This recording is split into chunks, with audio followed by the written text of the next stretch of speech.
के आदमी वहाँ घुसे और उसका सामान बाहर फेंकने लगे। ये क्या बदतमीजी है, तुम जानते नहीं मैं कौन हूँ, समीरा चिल्लाई। तभी एक आदमी ने उसके सामने लीगल पेपर्स फेंकते हुए कहा, मैडम जिस घमंड में आप जी रही थी वो सब विराज सर का था। अब ये घर, ये शोरूम सब जब्त हो चुका है, आप सड़क पर आ चुकी हैं।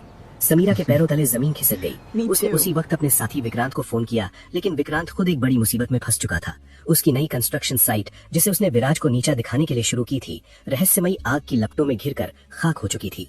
विराज ने बिना एक शब्द कहे अपने दुश्मनों की दुनिया उजाड़ दी थी। अब उसका अगला लक्ष्य था अपनी ब्लूबेरी को ढूंढना और उसे अपनी दुनिया बनाना।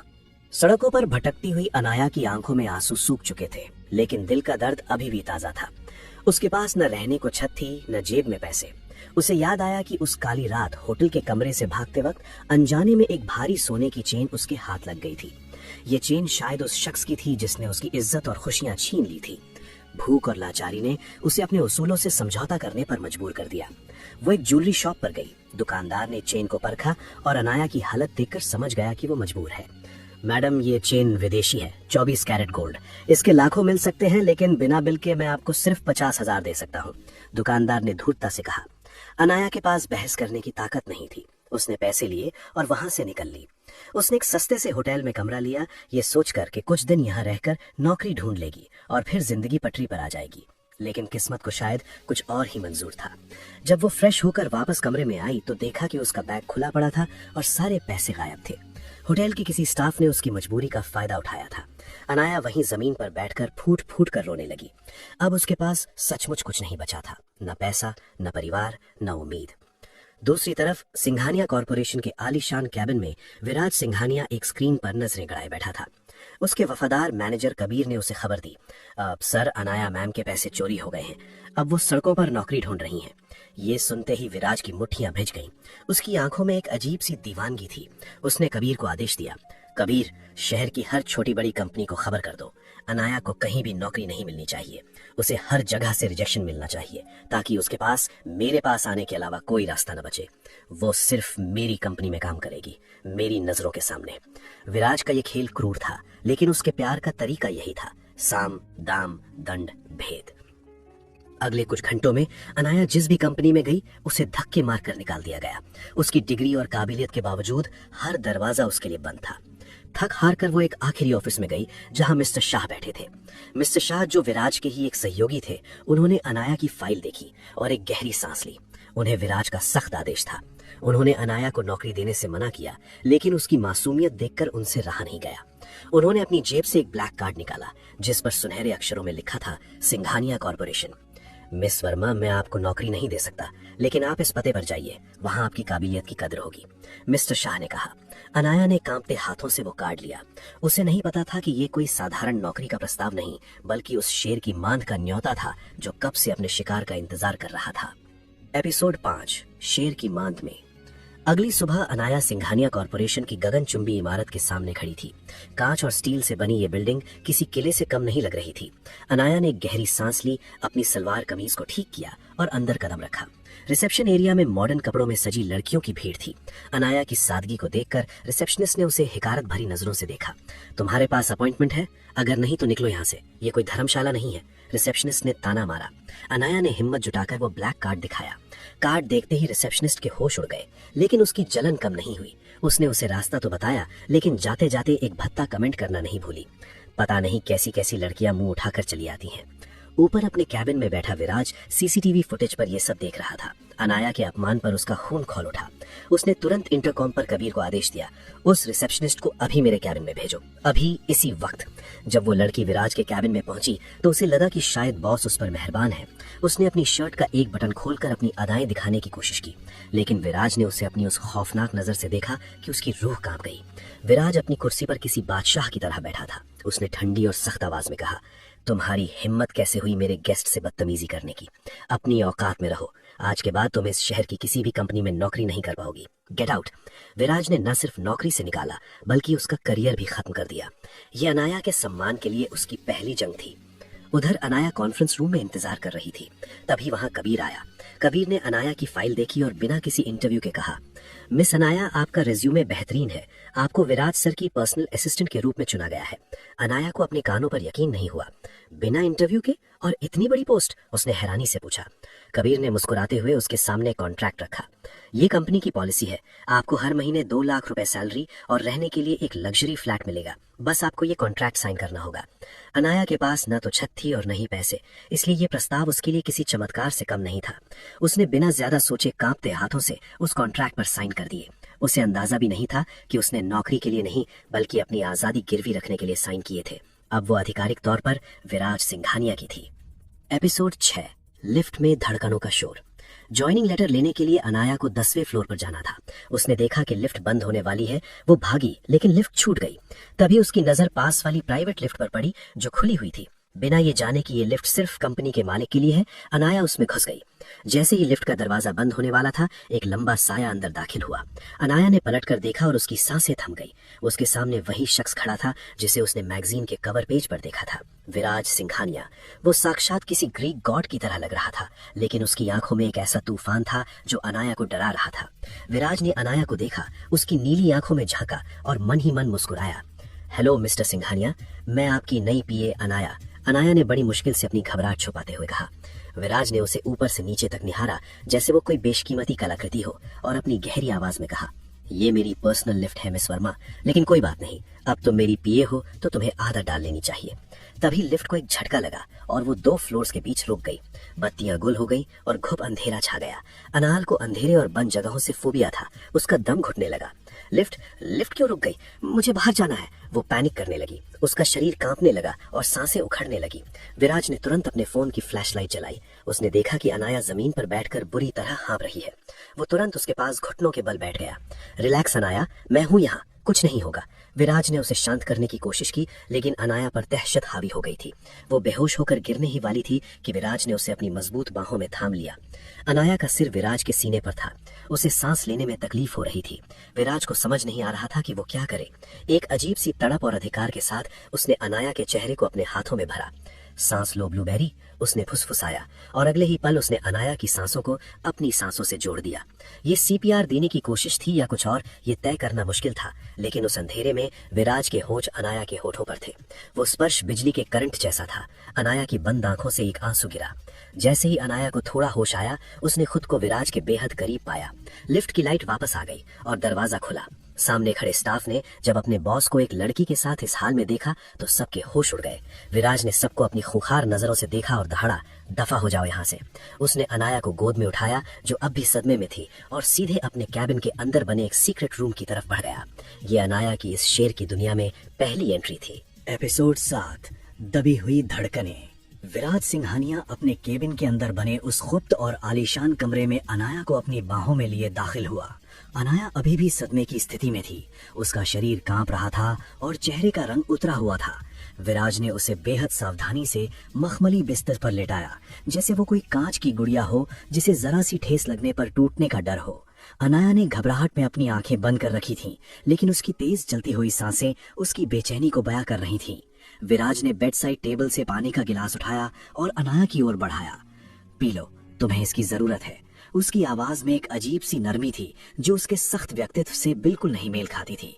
अनाया ने कांपते हाथों से गिलास थाम लिया और एक ही सांस में पानी पी गई। पानी पीते वक्त कुछ बूंदें उसके होठों से फिसलकर उसकी गर्दन तक आ गईं। विराज की नजरें उन बूंदों का पीछा कर रही थी और एक पल के लिए वो सब कुछ भूलकर बस उसे निहारता रहा। लिफ्ट में पसीने और घबराहट की वजह से अनाया के बाल उसके माथे और गालों से चिपक गए थे। विराज ने अपने हाथ आगे बढ़ाए और बड़ी कोमलता से उन लटों को उसके चेहरे से हटाया। उसके स्पर्श से अनाया सिहर उठी और थोड़ा पीछे खिसक गई। अनाया को खुद से दूर जाता देख विराज की आंखों में एक पल के लिए दर्द उभरा, लेकिन उसने तुरंत खुद को संभाल लिया। विराज ने अनाया का हाथ अपने हाथ में लिया जो अभी भी ठंडा पड़ गया था। उसने अपनी उंगलियों से उसकी हथेली को रगड़ते हुए गर्माहट देने की कोशिश की। रिलैक्स अनाया, यहाँ तुम सुरक्षित हो, कोई तुम्हें यहाँ नुकसान नहीं पहुंचा सकता, विराज ने उसे यकीन दिलाते हुए कहा। फिर वो खड़ा हो गया और अपनी जैकेट ठीक करते हुए बोला, तुम्हें आराम की जरूरत है, यहीं लेटी रहो। तुम्हारा ज्वाइनिंग लेटर और बाकी फॉर्मेलिटीज कबीर देख लेगा। तुम्हें आज काम करने की जरूरत नहीं है। ये कहकर वो कमरे से बाहर निकल गया, लेकिन बाहर जाते ही उसने दरवाजा पूरी तरह बंद नहीं किया। वो अपने मुख्य केबिन में अपनी कुर्सी पर जा बैठा और लैपटॉप की स्क्रीन पर नजरें गड़ा दी। स्क्रीन पर उस गुप्त कमरे की लाइव फीड चल रही थी। वो अनाया को सोते हुए देख रहा था। उसे इस तरह बेसुध और सुकून से सोते देख विराज के चेहरे पर एक सुकून भरी मुस्कान तैर गई। उसने अपनी दराज से सिगरेट का पैकेट निकाला और उसे सुलगाते हुए धुएं के छल्ले हवा में उड़ाने लगा।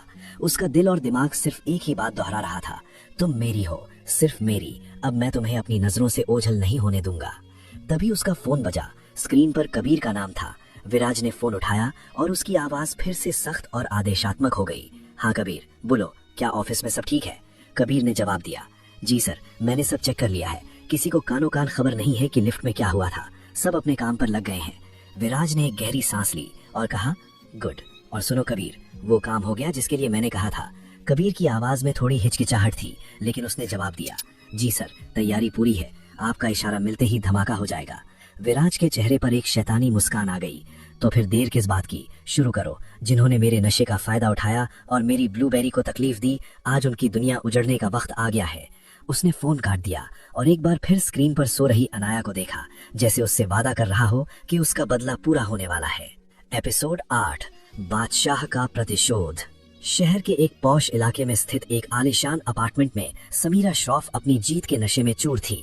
वो अपने सोफे पर बैठकर बड़े इत्मीनान से अपने पैरों के नाखूनों पर नेल पेंट लगा रही थी। उसके दिमाग में अभी भी वही सपना चल रहा था कि कैसे उसने विराज को ड्रग्स देकर फंसाया था और जल्द ही वो सिंघानिया खानदान की बहू बनने वाली है। तभी अचानक उसके घर की डोरबेल लगातार बजने लगी। समीरा झुंझला उठी। कौन है इस वक्त? किसी को चैन नहीं है क्या? बड़बड़ाते हुए उसने दरवाजा खोला। सामने 4 हट्टे कट्टे आदमी खड़े थे, जिनके चेहरों पर कोई भाव नहीं था। वे बिना अनुमति के घर के अंदर घुस आए। समीरा चिल्लाई, ए, कौन हो तुम लोग और मेरे घर में घुसने की हिम्मत कैसे हुई? निकलो यहाँ से। लेकिन उन आदमियों ने उसकी चीख प्रकार को अनसुना कर दिया और इत्मीनान से सोफे पर बैठ गए। उनमें से एक ने व्यंग भरी हंसी के साथ कहा, क्या बात है समीरा मैडम, क्या सोचा था? शेर की मांद में हाथ डालोगी और बच जाओगी? हमारे बॉस के खिलाफ साजिश रचने का अंजाम तो भुगतना ही पड़ेगा। समीरा का चेहरा पीला पड़ गया। बॉस? कौन बॉस? उसने हकलाते हुए पूछा।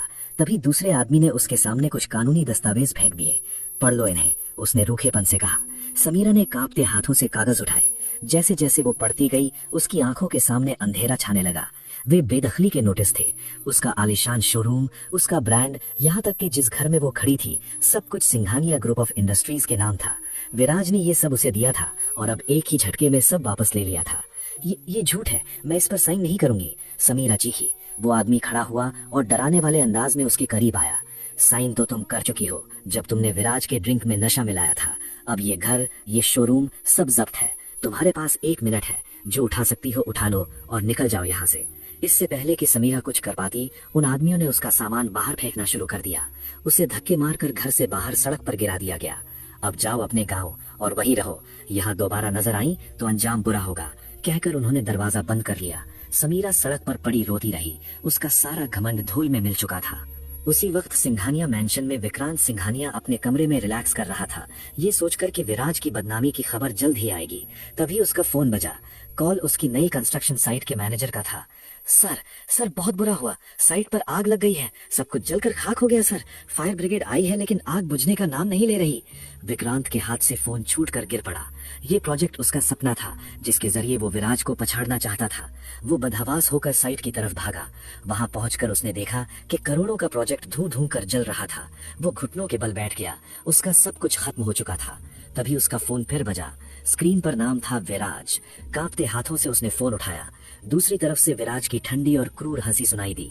कैसा लगा मेरा सरप्राइज बड़े भैया? विराज ने तंज कसा। विराज, तुमने ये सब किया है? तुम अपने ही भाई के साथ ऐसा कैसे कर सकते हो? विक्रांत ने गुस्से और बेबसी में चिल्लाया। विराज की आवाज अब पत्थर जैसी सख्त हो गई। भाई, तुमने भाई होने का हक उसी दिन खो दिया जब तुमने उस 2 कौड़ी की औरत के साथ मिलकर मुझे बर्बाद करने की साजिश रची थी। शुक्र मनाओ कि मैंने सिर्फ तुम्हारी साइड जलाई है, तुम्हारी इज्जत नहीं उछाली। इसे एक वार्निंग समझना। अगली बार अगर मेरे रास्ते में आए तो राख समेटने के लिए भी नहीं बचोगे। एपिसोड 9, एक नई शुरुआत। विराज के केबिन के अंदर बने सीक्रेट रूम में अनाया गहरी नींद से जागी। उसने देखा कि वो अभी भी उसी आलीशान कमरे में थी। घड़ी की तरफ नजर गई तो दोपहर ढल चुकी थी। वो हड़बड़ा कर उठी और बाहर आई। केबिन में विराज अपनी कुर्सी पर बैठा फाइलें देख रहा था। अनाया को देखते ही उसने लैपटॉप बंद किया और उसकी ओर देखा। नींद पूरी हो गई? उसने पूछा। अनाया ने नजरें झुकाकर हाँ में सिर हिलाया। वो अपना पर्स उठाकर जाने लगी। सर, अब मुझे चलना चाहिए, काफी देर हो गई है। विराज ने उसे रोका। रुको अनाया, कबीर ने तुम्हें बताया होगा कि कंपनी की तरफ से तुम्हें रहने के लिए फ्लैट मिलेगा। अनाया ने हैरानी से देखा। जी, लेकिन अभी? विराज अपनी कुर्सी से उठा और उसके पास आकर खड़ा हो गया। हाँ, अभी। तुम आज ही शिफ्ट हो सकती हो। कबीर तुम्हें चाबी दे देगा और कल सुबह शार्प ऑफिस आ जाना। मुझे लेट लतीफी पसंद नहीं है। अनाया ने सिर हिलाया और केबिन से बाहर निकल गई। लिफ्ट का इंतजार करने के बजाय अनाया ने सीढ़ियों से जाने का फैसला किया। वो उन अनजान रास्तों और लिफ्ट की घटनाओं से बचना चाहती थी। जैसे जैसे वो नीचे उतर रही थी, उसे स्टाफ की फुसफुसाहट सुनाई दे रही थी। अरे, ये तो वही लड़की है जो बॉस के साथ लिफ्ट में फंसी थी, एक कर्मचारी ने कहा। हाँ, और सीधे केबिन में भी ले गए थे सर इसे। जरूर कोई खास बात है, दूसरी ने जवाब दिया। अनाया ने इन बातों को अनसुना करने की कोशिश की, लेकिन उसके गाल लाल हो गए थे। वो अपना सिर झुकाए तेज कदमों से बिल्डिंग से बाहर निकलने लगी। उसे लग रहा था कि हर नजर उसी का पीछा कर रही है। वो जल्दी जल्दी मुख्य द्वार की तरफ बढ़ी, लेकिन उसका ध्यान भटका हुआ था। अचानक वो एक सख्त चट्टान जैसी चीज से टकराई। ओह सॉरी, मैंने देखा नहीं। अनाया ने घबराते हुए माफी मांगी और सिर उठाया। सामने कोई और नहीं, खुद विराज सिंघानिया खड़ा था। वो शायद कहीं बाहर जाने के लिए निकल रहा था या शायद उसी का इंतजार कर रहा था। अनाया उसे देखकर 2 कदम पीछे हट गई। विराज ने अपनी जेब से एक चाबी का गुच्छा निकाला और अनाया की हथेली पर रख दिया। तुम चाबी लेना भूल गई थी अनाया, ये लो तुम्हारे नए घर की चाबी, विराज ने उसकी आंखों में झांकते हुए कहा। अनाया हैरान रह गई। कंपनी का सीईओ जिसके पास दुनिया भर का काम है, वो खुद उसे चाबी देने आया है। थैंक यू सर, अनाया ने मुश्किल से कहा और वहां से भाग खड़ी हुई। विराज वहीं खड़ा उसे जाते हुए देखता रहा। उसके चेहरे पर एक सुकून था। उसने कबीर को इशारा किया, जिसने दूर से अनाया पर नजर रखी हुई थी। पूरे ऑफिस में सन्नाटा छा गया था। हर कोई खिड़कियों और दरवाजों से ये नजारा देख रहा था कि द ग्रेट विराज सिंघानिया एक मामूली असिस्टेंट के लिए गेट पर खड़ा है। ये खबर जंगल की आग की तरह फैलने वाली थी। एपिसोड 10, मखमली पिंजरा। अनाया अपनी नए घर के सामने खड़ी थी। हाथ में वो चाबी थी जो खुद विराज सिंघानिया ने उसे दी थी। उसने कांपते हाथों से ताला खोला और अंदर कदम रखा। अंदर का नजारा देखकर उसकी आंखें फटी की फटी रह गईं। ये कोई साधारण फ्लैट नहीं, बल्कि एक बेहद आलीशान पेंट हाउस था। संगमरमर के फर्श, महंगे झूमर, मखमली सोफे और दीवारों पर लगी बेशकीमती पेंटिंग्स, हर चीज से रईसी टपक रही थी। अनाया को एक पल के लिए लगा कि वो किसी गलत पते पर आ गई है। उसने कबीर को कॉल करने के लिए फोन निकाला, लेकिन फिर उसे याद आया कि विराज ने खुद उसे ये चाबी दी थी। वो धीरे धीरे अंदर गई। किचन में जाकर देखा तो फ्रिज ताजे फलों, सब्जियों और जूस से भरा हुआ था। हर सुख सुविधा मौजूद थी, लेकिन अनाया को अजीब सी घुटन महसूस हो रही थी। ये घर उसे घर कम और एक मखमली पिंजरा ज्यादा लग रहा था, जहां हर सुविधा तो थी, लेकिन उसकी अपनी मर्जी की कोई जगह नहीं थी। उसे महसूस हुआ कि वो किसी अदृश्य जाल में फंसती जा रही है, जिसकी डोर विराज सिंघानिया के हाथों में है। उसी रात सिंघानिया मैंशन में सन्नाटा पसरा हुआ था। लिविंग रूम में विक्रांत सिंघानिया सिर पकड़े बैठा था। उसकी आंखों में हार और गुस्से के आंसू थे। उसकी कंस्ट्रक्शन साइट जलकर राख हो चुकी थी, जिसका मतलब था करोड़ों का नुकसान और बाजार में बदनामी। तभी वहां विराज आया। वो बहुत शांत और रिलैक्स दिख रहा था। उसने पास बैठी अपनी भाभी जानवी के कंधे पर हाथ रखा और बड़े प्यार से पूछा, भाभी आप परेशान क्यों हैं? भाई का बिजनेस लॉस हुआ है, हम सब मिलकर संभाल लेंगे। जानवी ने नम आंखों से विराज को देखा और कहा, विराज तुम कितने अच्छे हो, काश सब तुम्हारी तरह समझदार होते। विराज ने एक तिरछी मुस्कान के साथ विक्रांत की ओर देखा, जो उसे घूर रहा था। विराज धीरे से चलकर विक्रांत के पास गया और उसके कान में फुसफुसाया, देखा भाई साहब, इसे कहते हैं कर्म। आपने मेरे ड्रिंक में नशा मिलाकर मुझे गिराना चाहा था, मैंने आपकी पूरी दुनिया जला दी, और हाँ, घर में किसी को भनक भी नहीं लगने दी कि ये मैंने किया है। इसे कहते हैं शह और मात। विक्रांत का चेहरा गुस्से से लाल हो गया, लेकिन वो कुछ बोल नहीं पाया। वो जानता था कि विराज के खिलाफ एक शब्द भी उसे सड़क पर ला सकता है। विराज ने मुस्कुराते हुए जानवी से कहा, भाभी मुझे भूख लगी है, आज आपके हाथ की खीर खाने का मन है। वो इत्मीनान से डाइनिंग टेबल पर जा बैठा, जबकि विक्रांत अपनी बेबसी की आग में जलता रहा। एपिसोड 11, कॉफी, गुस्सा और वो नीली आंखें। अगली सुबह सिंघानिया कॉर्पोरेशन में अनाया का पहला दिन था। वो समय से 10 मिनट पहले ही पहुंच गई थी, लेकिन उसके मन में एक अजीब सी घबराहट थी। वो अपनी डेस्क पर बैठकर फाइलों को समझ रही थी। तभी उसे कबीर ने बताया, अनाया, विराज सर अपनी ब्लैक कॉफी का इंतजार कर रहे हैं, ध्यान रहे, बिना चीनी की और एकदम गर्म। अनाया जल्दी से पैंट्री में गई और कॉफी बनाकर कांपते हाथों से कैबिन की ओर बढ़ी। कैबिन के बाहर उसे एक HR एग्जीक्यूटिव मानव मिल गया। मानव ने मुस्कुराते हुए अनाया से पूछा, हाय, तुम नहीं हो? मैं मानव, कोई मदद चाहिए? अनाया ने शिष्टाचार में मुस्कुराते हुए जवाब दिया, जी नहीं, शुक्रिया। अंदर अपने कैबिन में बैठा विराज CCTV पर यह सब देख रहा था। अनाया को किसी और लड़के से बात करते और मुस्कुराते देख उसके अंदर जलन की एक लहर दौड़ गई। उसकी मुट्ठियां भिज गईं। जैसे ही अनाया कैबिन में दाखिल हुई, विराज का चेहरा गुस्से से तमतमाया हुआ था। अनाया ने डरते हुए कॉफी का मग टेबल पर रखा और कहा, सर आपकी कॉफी। विराज ने कॉफी की तरफ देखा भी नहीं। उसने एक झटके से वो मग उठाकर दीवार पर दे मारा। चीनी मिट्टी का मग चकनाचूर हो गया और गर्म कॉफी के छींटे अनाया के हाथ और पैरों पर पड़े। अनाया की चीख निकल गई।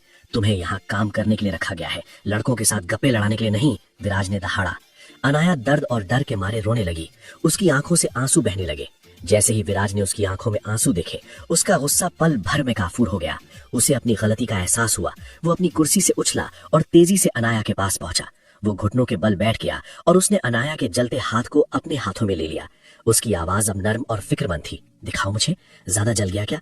अनाया ने अपना हाथ पीछे खींचने की कोशिश की। नहीं सर, मैं ठीक हूँ। विराज ने जबरदस्ती उसका हाथ पकड़ा और अपनी जेब से रुमाल निकालकर पोंछने लगा। उसने अनाया की नीली आंखों में झांका जो आंसुओं से भरी थीं और एक अजीब सी दीवानगी के साथ कहा, I hate tears in your eyes blueberry. खबरदार जो दोबारा रोई। अनाया सन रह गई। वो समझ नहीं पाई कि ये इंसान अभी राक्षस बना था और अब इतनी परवाह क्यों कर रहा है, और ये ब्लूबेरी क्या था। विराज ने उसे सोफे पर बिठाया और खुद उसके लिए फर्स्ट एड बॉक्स लेने दौड़ा। एपिसोड 12, साजिश की दावत। दोपहर होते होते ऑफिस में एक खबर जंगल की आग की तरह फैल गई। विराज सिंघानिया ने आज रात सभी कर्मचारियों के लिए एक ग्रैंड डिनर पार्टी रखी थी। वजह बताई गई एक बड़ी डील का फाइनल होना, लेकिन असल वजह सिर्फ कबीर और विराज जानते थे। विराज ऑफिस के माहौल में अनाया के साथ कुछ वक्त बिताना चाहता था। उसे अपनी दुनिया का हिस्सा बनाना चाहता था। ऑफिस की फीमेल स्टाफ, खासकर तानिया, जो पहले मेघा थी और अब एचआर हेड थी, बहुत उत्साहित थी। तानिया को विराज पर बहुत बड़ा क्रश था और वो हमेशा अनाया को नीचा दिखाने के मौके ढूंढती रहती थी। उसे जलन थी कि एक मामूली सी पीए को बॉस इतना भाव क्यों दे रहे हैं। शाम को पार्टी शुरू हुई। हॉल जगमगा रहा था। अनाया ने एक साधारण सा सलवार कमीज पहना था, फिर भी वो सबसे अलग और खूबसूरत लग रही थी। उसकी सादगी ने विराज का दिल फिर से जीत लिया। वो दूर से खड़ा होकर वाइन का ग्लास हाथ में लिए बस अनाया को ही निहार रहा था। तानिया ने ये नोटिस कर लिया। जलन के मारे उसका बुरा हाल था। उसने अनाया को सबक सिखाने की ठानी। तानिया बार काउंटर पर गई और वेटर को पैसे देकर एक ग्लास जूस में नशीली गोलियां मिला दी। ये जूस उस नई लड़की अनाया को दे दो, तानिया ने वेटर को आदेश दिया। उसका प्लान था कि अनाया सबके सामने तमाशा करे और विराज की नजरों से गिर जाए। वेटर अनाया के पास गया और अदब से बोला, मैम ये फ्रेश जूस है सर की तरफ से। अनाया को लगा शायद विराज ने भेजा होगा, इसलिए उसने मना नहीं किया और जूस पी लिया। कुछ ही देर में उसका सिर चकराने लगा। उसे गर्मी लगने लगी और सब कुछ धुंधला होने लगा। वो लड़खड़ाने लगी। विराज, जो बाज की तरह उसी पर नजर रखे हुए था, समझ गया कि कुछ गड़बड़ है। इससे पहले कि अनाया गिरती, विराज ने उसे अपनी बाहों में थाम लिया। अनाया ने नशीली आंखों से उसे देखा और बड़बड़ाई, सर मुझे घर जाना है। विराज ने उसे गोद में उठा लिया। पूरे स्टाफ के सामने बिना किसी की परवाह किए वो उसे लेकर बाहर निकल गया। तानिया कोने में खड़ी दांत पीसती रह गई क्योंकि उसका प्लान उल्टा पड़ गया था। अनाया बेइज्जत होने के बजाय विराज की बाहों में थी। एपिसोड 13, नशा और जुनून। विराज अपनी कार को तूफानी रफ्तार से दौड़ाते हुए अनाया के फ्लैट तक पहुंचा। अनाया की हालत खराब हो रही थी। नशीली दवा के असर से उसे बहुत गर्मी लग रही थी और वो होश खो रही थी। विराज ने उसे गोद में उठाया और फ्लैट के अंदर ले गया। उसने उसे सोफे पर बिठाया और पानी लाने के लिए किचन की तरफ मुड़ा। जब वो वापस आया तो नजारा देखकर उसके कदम ठिठक गए। अनाया को इतनी गर्मी लग रही थी कि उसने अपना दुपट्टा फेंक दिया था और वो बेचैनी में अपनी कमीज के बटन खोलने की कोशिश कर रही थी। बहुत गर्मी है, पानी, वो कराह रही थी। विराज ने अपनी नजरों को फेरने की कोशिश की, लेकिन उसके अंदर का शैतान और प्रेमी दोनों आपस में लड़ रहे थे। वो उसके पास गया और उसे पानी पिलाया, लेकिन पानी पीते पीते अनाया ने बोतल अपने ऊपर ही गिरा ली, जिससे उसके कपड़े भी भीग गए। मुझे नहाना है, अनाया ने जिद की। उसकी हालत देखकर विराज ने उसे संभाला और बाथरूम की तरफ ले गया। उसने शावर चलाया ताकि ठंडा पानी अनाया के नशीले बुखार को कम कर सके। पानी की बौछार के नीचे खड़े होते ही अनाया ने विराज को खींच लिया। वो पूरी तरह भीग चुकी थी और दवा के असर में उसे पता नहीं था कि वो क्या कर रही है। उसने विराज के कॉलर को पकड़ा और उसे अपने करीब खींच लिया। आप मुझे छोड़कर मत जाओ, अनाया ने नशे में कहा और अपने होंठ विराज के होंठों पर रख दिए। विराज के लिए ये पल किसी परीक्षा से कम नहीं था। उसकी रूह अनाया को चाहती थी, लेकिन वो उसका फायदा नहीं उठाना चाहता था। कम से कम इस हालत में तो बिल्कुल नहीं। उसने एक पल के लिए अनाया को किस किया, एक किस जिसमें भूख थी, तड़प थी और सालों का इंतजार था। लेकिन फिर उसने अपनी पूरी ताकत लगाकर खुद को पीछे खींच लिया। अनाया अभी भी उसे पकड़ने की कोशिश कर रही थी। विराज ने एक तौलिया उठाया और अनाया को उसमें लपेट दिया। उसने उसे गोद में उठाकर बेडरूम में लिटाया। अनाया अभी भी उसका हाथ पकड़े हुए थी। रुक जाओ, वो बुदबुदाई। विराज ने उसके माथे को चूमा और भारी आवाज में कहा, आज नहीं ब्लूबेरी, मैं तुम्हें तब अपना बनाऊंगा जब तुम होश में होगी, जब तुम मेरी आंखों में देखकर कहोगी कि तुम मेरी हो। आज की रात बस एक सपना है। उसने अनाया को रजाई ओढ़ाई, एसी का टेम्परेचर सेट किया और भारी कदमों से बाहर निकल गया। वो जानता था कि आज उसने एक लाइन क्रॉस करने से खुद को रोक लिया है, लेकिन उसका जुनून अब और भी गहरा हो चुका था। एपिसोड 14, पोहा, प्यार और एक मीठी सुबह। अगली सुबह जब अनाया की आंखें खुलीं तो सूरज की किरणें उसके आलीशान बेडरूम में झांक रही थीं। उसका सिर अभी भी थोड़ा भारी था और कल रात की यादें धुंधली थीं। उसे बस इतना याद था कि वो पार्टी में थी, फिर उसे गर्मी लगने लगी और फिर सब कुछ अंधेरे में खो गया। उसने खुद को आईने में देखा। उसने वही कपड़े पहने थे जो कल रात पहने थे, बस दुपट्टा नदानब था। एक अजीब सी उलझन के साथ वो फ्रेश हुई और किचन की ओर बढ़ गई। उसे समझ नहीं आ रहा था कि वो घर कैसे पहुंची, लेकिन भूख ने उसके विचारों पर विराम लगा दिया। अनाया ने देखा कि फ्रिज और अलमारियां राशन से भरी हुई हैं। उसने अपने पसंदीदा पोहा बनाने का फैसला किया। वो गुनगुनाते हुए प्याज और टमाटर काट रही थी, तभी डोरबेल बजी। दरवाजा खोलते ही उसके सामने विराज सिंघानिया खड़ा था। वो एक कैजुअल लेकिन महंगे ट्रैक सूट में था, जैसे अभी जिम से आया हो। उसके चेहरे पर एक ताजगी थी जो अनाया के दिल की धड़कन बढ़ाने के लिए काफी थी। विराज ने एक नजर अनाया को देखा, उसके गीले बाल और चेहरे पर बिना मेकअप की मासूमियत। वो सीधे अंदर आया और सोफे पर बैठते हुए बोला, गुड मॉर्निंग ब्लूबेरी, क्या खुशबू आ रही है। आज नाश्ते में क्या बना रही हो। अनाया थोड़ा हिचकिचाई और बोली, सर वो मैंने पोहा बनाया है, अगर आपको कुछ और पसंद है तो मैं ऑर्डर कर देती हूँ। विराज ने एक शैतानी मुस्कान के साथ उसे ऊपर से नीचे तक देखा और मन ही मन सोचा, मैं तो तुम्हें खाना चाहता हूँ, लेकिन जुबान से बोला, नहीं मुझे पोहा पसंद है, ले आओ। दोनों डाइनिंग टेबल पर आमने सामने बैठे थे। अनाया ने डरते डरते विराज को पोहा परोसा। विराज ने पहला निवाला खाया और उसकी आंखें चमक उठी। उसने अनाया की तरफ देखा और कहा, तुम्हारे हाथों में जादू है अनाया, ऐसा लगता है जैसे मैं ये रोज खा सकता हूँ। अनाया शर्म से लाल हो गई। विराज ने कल रात के बारे में एक शब्द भी नहीं कहा, जिससे अनाया को थोड़ी राहत मिली, लेकिन विराज की आंखों में एक अलग ही चमक थी, जैसे कोई राज जो सिर्फ वो जानता हो। नाश्ते के बाद विराज ने कहा, चलो तैयार हो जाओ, हम साथ में ऑफिस चलेंगे। अनाया ने विरोध करना चाहा, लेकिन विराज के आदेश के आगे उसकी एक न चली। एपिसोड 15, कांच का टुकड़ा और बहता दर्द। आज ऑफिस में माहौल थोड़ा तनावपूर्ण था। विराज एक बहुत बड़ी डील को लेकर गंभीर था और अपने कैबिन में पूरी तरह काम में डूबा हुआ था। अनाया, जिसे अभी काम का ज्यादा तजुर्बा नहीं था, अपनी फाइलों के साथ संघर्ष कर रही थी। उसे याद आया कि विराज की ब्लैक कॉफी का वक्त हो चुका है। वो कॉफी लेकर कैबिन की तरफ बढ़ी। विराज इस वक्त अपनी स्क्रीन पर कुछ आंकड़े देख रहा था और उसका मूड बेहद खराब था। अनाया ने बिना नॉक किए दरवाजा खोला और अंदर दाखिल हो गई। विराज को लगा कि शायद कबीर या कोई और कर्मचारी है जिसने बिना इजाजत अंदर आने की गुस्ताखी की है।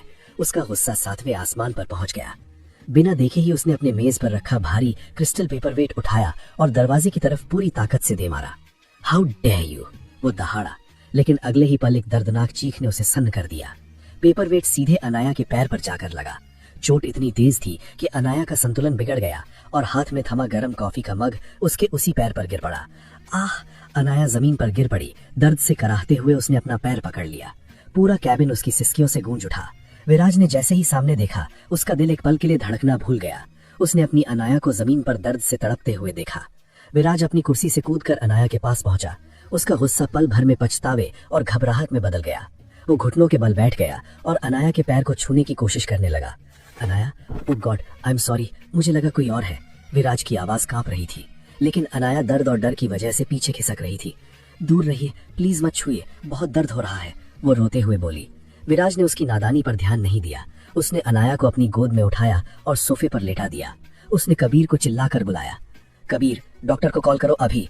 बाहर खड़ी एचआर हेड नताशा, पुरानी मेघा, ये सब देख रही थी। नताशा ने फुसफुसाते हुए कहा, देखा नौटंकी, जरूर बॉस को फंसाने के लिए ये ड्रामा कर रही है। लेकिन कबीर ने उसे घूर कर चुप करा दिया। विराज ने अनाया के जलते हुए पैर पर बाम लगाया और धीरे से फूंक मारी। दुनिया का सबसे सख्त बॉस आज एक लड़की के चरणों में बैठकर उसकी तीमारदारी कर रहा था। एपिसोड 16, अधिकार और जलन। विराज ने अनाया को गोद में उठाया और पूरे ऑफिस के सामने से उसे लिफ्ट की तरफ बढ़ गया। उसकी आंखों में ऐसा खौफ था कि किसी ने भी ऊपर देखने की हिम्मत नहीं की। वो सीधे अनाया के पेंट हाउस पहुंचा। कबीर को उसने डॉक्टर लाने के लिए भेजा था, लेकिन ट्रैफिक की वजह से कबीर को थोड़ी देर हो गई। विराज का सब्र का बांध टूट रहा था। वो बार बार अनाया के सूजे हुए पैर को देख रहा था और खुद को कोस रहा था। तभी डोरबेल बजी। कबीर एक डॉक्टर के साथ खड़ा था। विराज ने दरवाजा खोला, लेकिन सामने एक मर्द डॉक्टर को देखकर उसका चेहरा सख्त हो गया। विराज के दिमाग में सिर्फ एक बात आई, ये डॉक्टर अनाया के पैर को छुएगा। ये विचार ही उसे पागल करने के लिए काफी था। डॉक्टर ने अंदर जाने की कोशिश की। सर, पेशेंट कहाँ है? लेकिन विराज ने रास्ता रोक लिया। दफा हो जाओ यहाँ से, विराज ने गुर्राते हुए कहा। डॉक्टर और कबीर दोनों सन्न रह गए। सर, इलाज तो करना पड़ेगा ना, कबीर ने डरते हुए कहा। विराज ने कबीर का कॉलर पकड़ा और उसे दीवार से सटा दिया। तुम्हारी हिम्मत कैसे हुई एक मेल डॉक्टर को लाने की? क्या तुम्हें नहीं पता कि वो मेरी ब्लूबेरी को छुएगा? मुझे अगले 10 मिनट में एक लेडी डॉक्टर चाहिए, वरना मैं तुम्हारा वो हश्र करूंगा कि दुनिया याद रखेगी। कबीर की हालत खराब हो गई। उसने तुरंत फोन घुमाया और शहर की सबसे बेस्ट फीमेल डॉक्टर को डबल फीस देकर बुलाया। विराज कमरे में वापस गया। अनाया अभी भी दर्द में थी। विराज उसके पास बैठा और उसके माथे को चूमते हुए बोला, बर्दाश्त करो जान, डॉक्टर बस आ रही है। उसकी आंखों में अनाया के लिए जो दीवानगी थी वो किसी को भी डरा सकती थी और किसी को भी पिघला सकती थी। थोड़ी देर में लेडी डॉक्टर आई और उसने अनाया के पैर की पट्टी की। डॉक्टर ने कहा, इन्हें 2-3 दिन के बेड रेस्ट की जरूरत है। विराज ने तुरंत फैसला किया, अनाया अब कहीं नहीं जाएगी, वो यहीं रहेगी, उसकी नजरों में, उसकी हिफाजत में। उसने कबीर को एक मेड का इंतजाम करने का हुक्म दिया और खुद अनाया के पास बैठकर उसे निहारने लगा। एपिसोड 17, तहखाने का अंधेरा। अगले दिन की शुरुआत एक बड़े धमाके के साथ हुई। न्यूज चैनल्स पर विराज और अनाया की तस्वीरें चल रही थीं। वही तस्वीरें जब विराज उसे गोद में उठाकर ऑफिस से ले जा रहा था। हेडलाइंस चीख रही थीं, बिजनेस टाइकून विराज सिंघानिया की सीक्रेट गर्लफ्रेंड। अनाया ने जब टीवी पर यह देखा तो वो रो पड़ी, लेकिन विराज का रिएक्शन बिल्कुल अलग था। उसने टीवी का रिमोट दीवार पर दे मारा और कबीर को कॉल किया। ये खबर किसने लीक की और वो फोटो किसने खींची? मुझे वो इंसान मेरे पैरों में चाहिए अगले 1 घंटे में। विराज ऑफिस पहुंचा। उसने अपने केबिन में बनी एक गुप्त बुकशेल्फ को हटाया, जिसके पीछे एक अंधेरा रास्ता तहखाने की ओर जाता था। ये वो जगह थी जहां विराज सिंघानिया के दुश्मन अपनी आखिरी सांसें गिनते थे। नीचे अंधेरे में एक कुर्सी पर नताशा यानी HR हेड और उसका एक दोस्त बंधे हुए थे। नताशा के मुंह पर टेप लगा था और वो बुरी तरह कांप रही थी। विराज धीरे धीरे सीढ़ियों से नीचे उतरा। उसके कदमों की आवाज किसी मौत की दस्तक जैसी थी। वो उनके सामने रखी एक शाही कुर्सी पर बैठ गया और कबीर को इशारा किया। कबीर ने नताशा के मुंह से टेप हटाया। सर मुझे माफ कर दीजिए, मैंने बस मजाक में। नताशा गिड़गिड़ाने लगे। विराज ने एक ठंडी मुस्कान के साथ उसे देखा। मजाक? तुमने मेरी ब्लूबेरी को बदनाम करने की कोशिश की, इसे तुम मजाक कहती हो? और हाँ, मुझे पता चला है कि उस पार्टी में नशीली दवा भी तुमने ही पिलाई थी। विराज उठा और नताशा के करीब गया।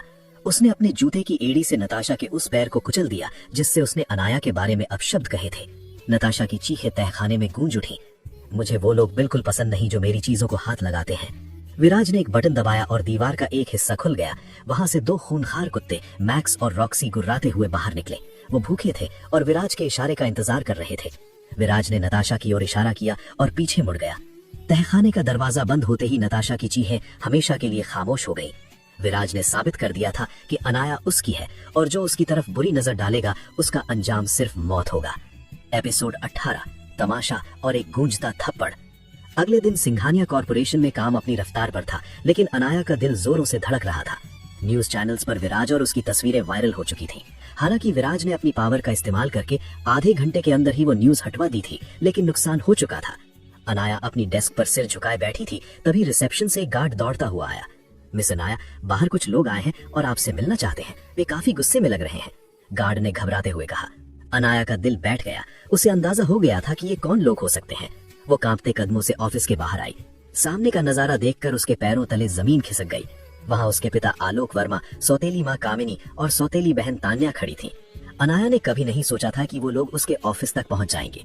कामिनी और तान्या तो गगनचुंबी इमारत को देखकर ही दंग थी, लेकिन आलोक की आंखों में सिर्फ गुस्सा और नफरत थी। अनाया धीरे धीरे उनके पास पहुंची। पापा, उसके मुंह से मुश्किल से आवाज निकली, लेकिन इससे पहले कि वो कुछ और कह पाती, कामिनी आगे बढ़कर एक जोरदार थप्पड़ अनाया के गाल पर जड़ दिया। चटाक की आवाज पूरे प्रांगण में गूंज गई। वहां मौजूद स्टाफ सन्न रह गया। बेशर्म लड़की, हमारी इज्जत का तमाशा बनाते हुए तुझे शर्म नहीं आई?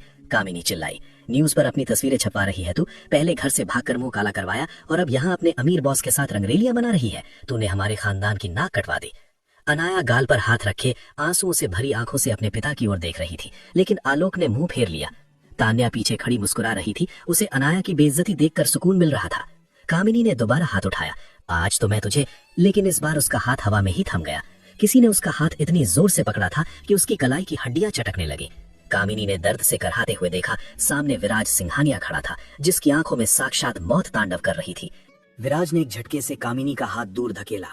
तुम्हारी हिम्मत कैसे हुई मेरी ब्लूबेरी को हाथ लगाने की? विराज की आवाज शेर की दहाड़ जैसी थी। तुम्हारी इतनी औकात नहीं कि तुम उसे छू भी सको, और तुम्हें मेरे ऑफिस के परिसर में घुसने की इजाजत किसने दी? विराज का गुस्सा देखकर कामिनी की सिट्टी पिट्टी गुम हो गई। तान्या जो अभी तक मुस्कुरा रही थी, विराज को सामने देखकर मंत्रमुग्ध हो गई।